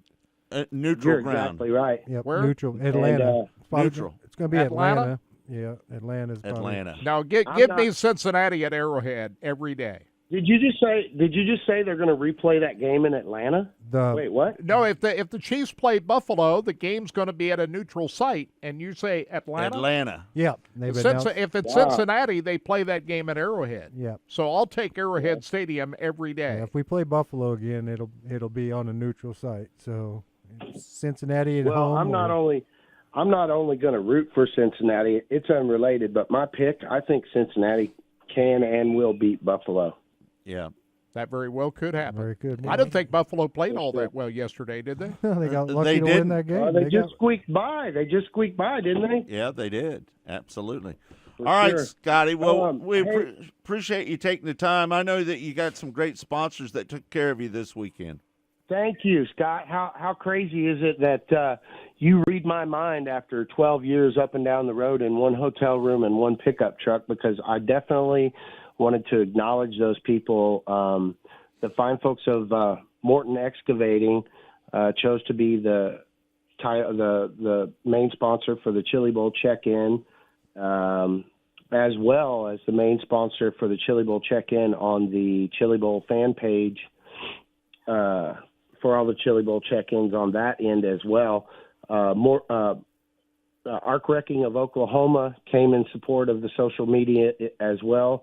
Quite a few supporters came in as supporters of the recorded daily show that we did. One, Mr. Leighton Crouch with High Plains Building Division, Glenn Stiers with Oshweek Speedway, Mike White with Beaver Stripes. I can't thank those guys enough. We had others help me out.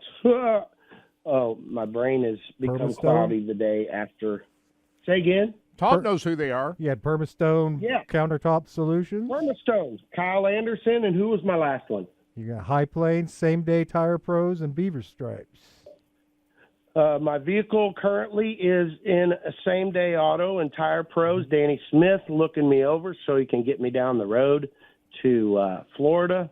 And I can't say enough. It was really cool to talk to Danny last night, and he was very pleased with how that turned out and looked. Hey, Max, stay in here for a moment with me. We're about done.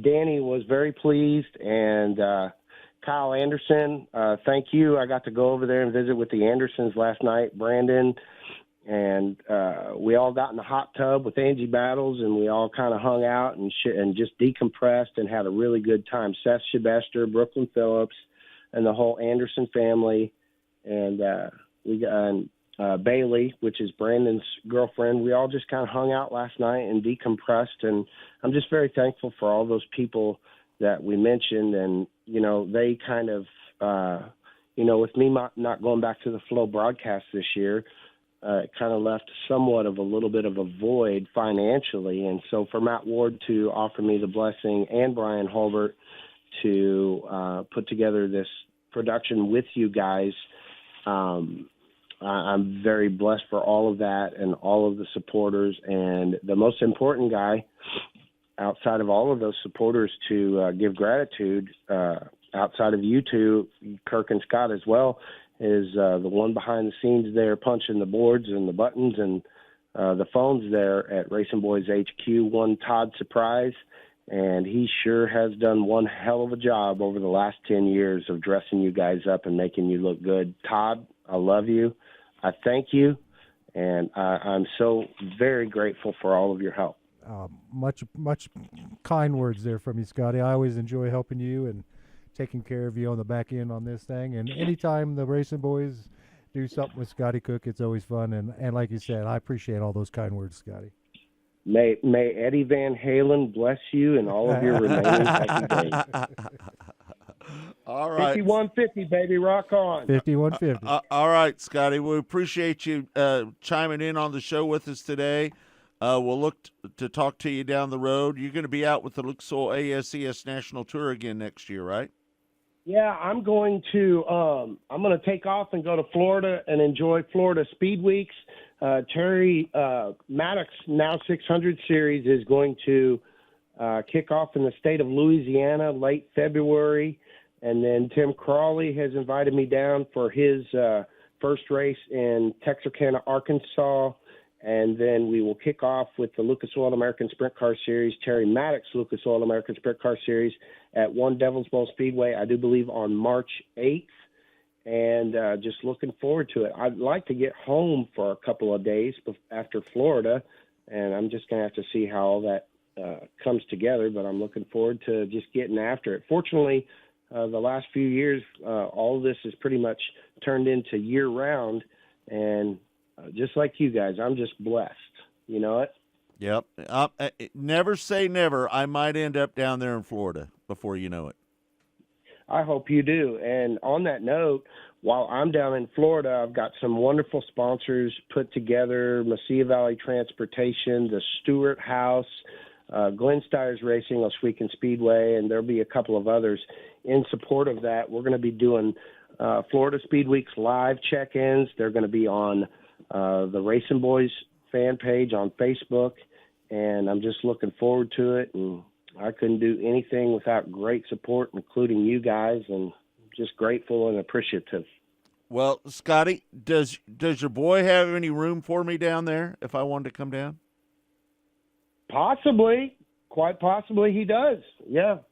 Why don't you check? Why don't you check into that? That would save me a little bit of money. Yeah, maybe we'll see what's going on and make it all work. Might include a inflatable mattress, but however, whatever, we'll get something worked out. I've got another buddy up there in Jacksonville, which is a little ways away from everything that we're doing, that we'd be able to shack up with as well. So we all know how crazy hotel bills are. Yeah, no doubt. I don't want to have to pay all that hotel money. So if you can get me lined up down there, I might just come down. All right. Hey, before we check out of here, yeah, somebody that the Racing Boys helped bring into this world and the beautiful life that he lives, one Mr. Maximus Thomas Ward, wants to say hello, Kirk, and hello, Scott. Hi, Max. Talk like everybody can hear you. Say, how you doing? All right, Max. All right, my buddy. Say thanks, Racing Boys. Thanks, Racing Boys. All right, that's awesome. He's been busy all day. He's been busy. He's been keeping me outside of Max. These 3 dogs and pigs and chickens, they've had me on their toes this morning while Matt and Ashley are gone. Yeah, no doubt. As we know, my daughter has a little farm just like theirs, and there's a lot of work involved in it. Absolutely. Yeah. All right, Old Scotty. McDonald had a farm. All right, guys. Hey, I love y'all, and thank you so much for everything. And I'll be in touch here real soon before we get things flying, and we'll get things coordinated and ready for Florida Speed Weeks. All right, just let me know if there's some room. Thank you, Scotty. All right.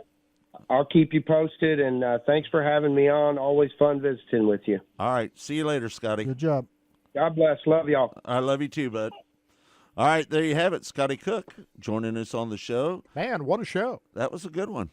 I think we got it all covered. 2 hours and 15 minutes we were on the air today. I want to thank everybody that tunes into the show each and every day here on Mostly Motorsports. We can't thank you enough. We've got some of the best listeners, and we had 54 comments today on the website, on Facebook, and we can't thank you enough for chiming in and giving your opinions on what you thought of the Chili Bowl. Now, we're not going to have a live show on Saturdays. Todd's Hold on. No, we're going to be on 1510, right? But it's not live. We're most of it is going to be this stuff we're recording right now. Yeah. There's a couple of reasons for that. Sports Radio 810 WHB has all-day Chiefs coverage, so we're not going to be on Sports Radio 810 this Saturday because of the Chiefs pregame. And Todd's going to head down south and help out. But they can find us on KCTE 1510, right? 1510, and then and then the whole show will still be on Facebook. But we'll still stream a show. Yep, Kurt's going to stream Facebook. And we'll be here next Monday. Right. Yeah. That's right. But most Saturdays we'll be in here live. Yeah. Yeah, no doubt. doubt. This Saturday with Chiefs coverage and everything. And they got KU. We're going to kind of replay this show. Right. Yeah. Yep. Yeah.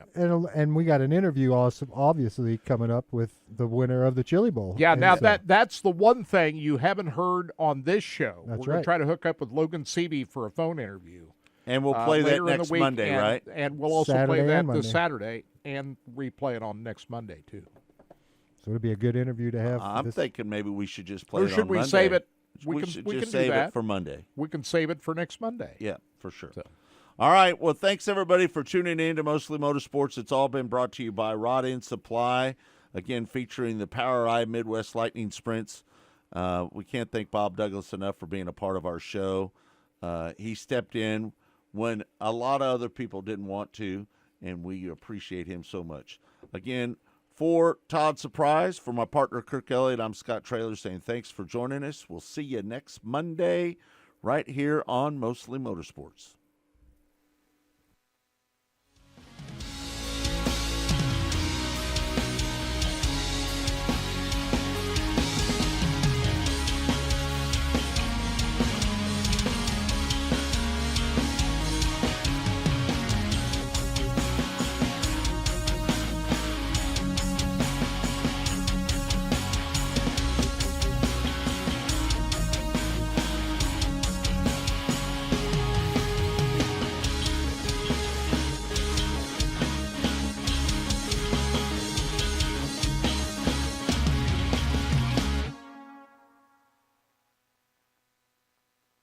Go harder, faster, stronger with Rod End Supply. Whether you are running industrial, farming equipment, or a race car, Rod End Supply has the assortment of rod ends, radius rods, and specialty products that will help you lead the field in performance. Our superior design means our rod ends last longer and perform better, giving you the edge on the track and saving you money. Contact Rod End Supply or order online today at rodendsupply.com. We don't just sell them, we race them. rodendsupply.com.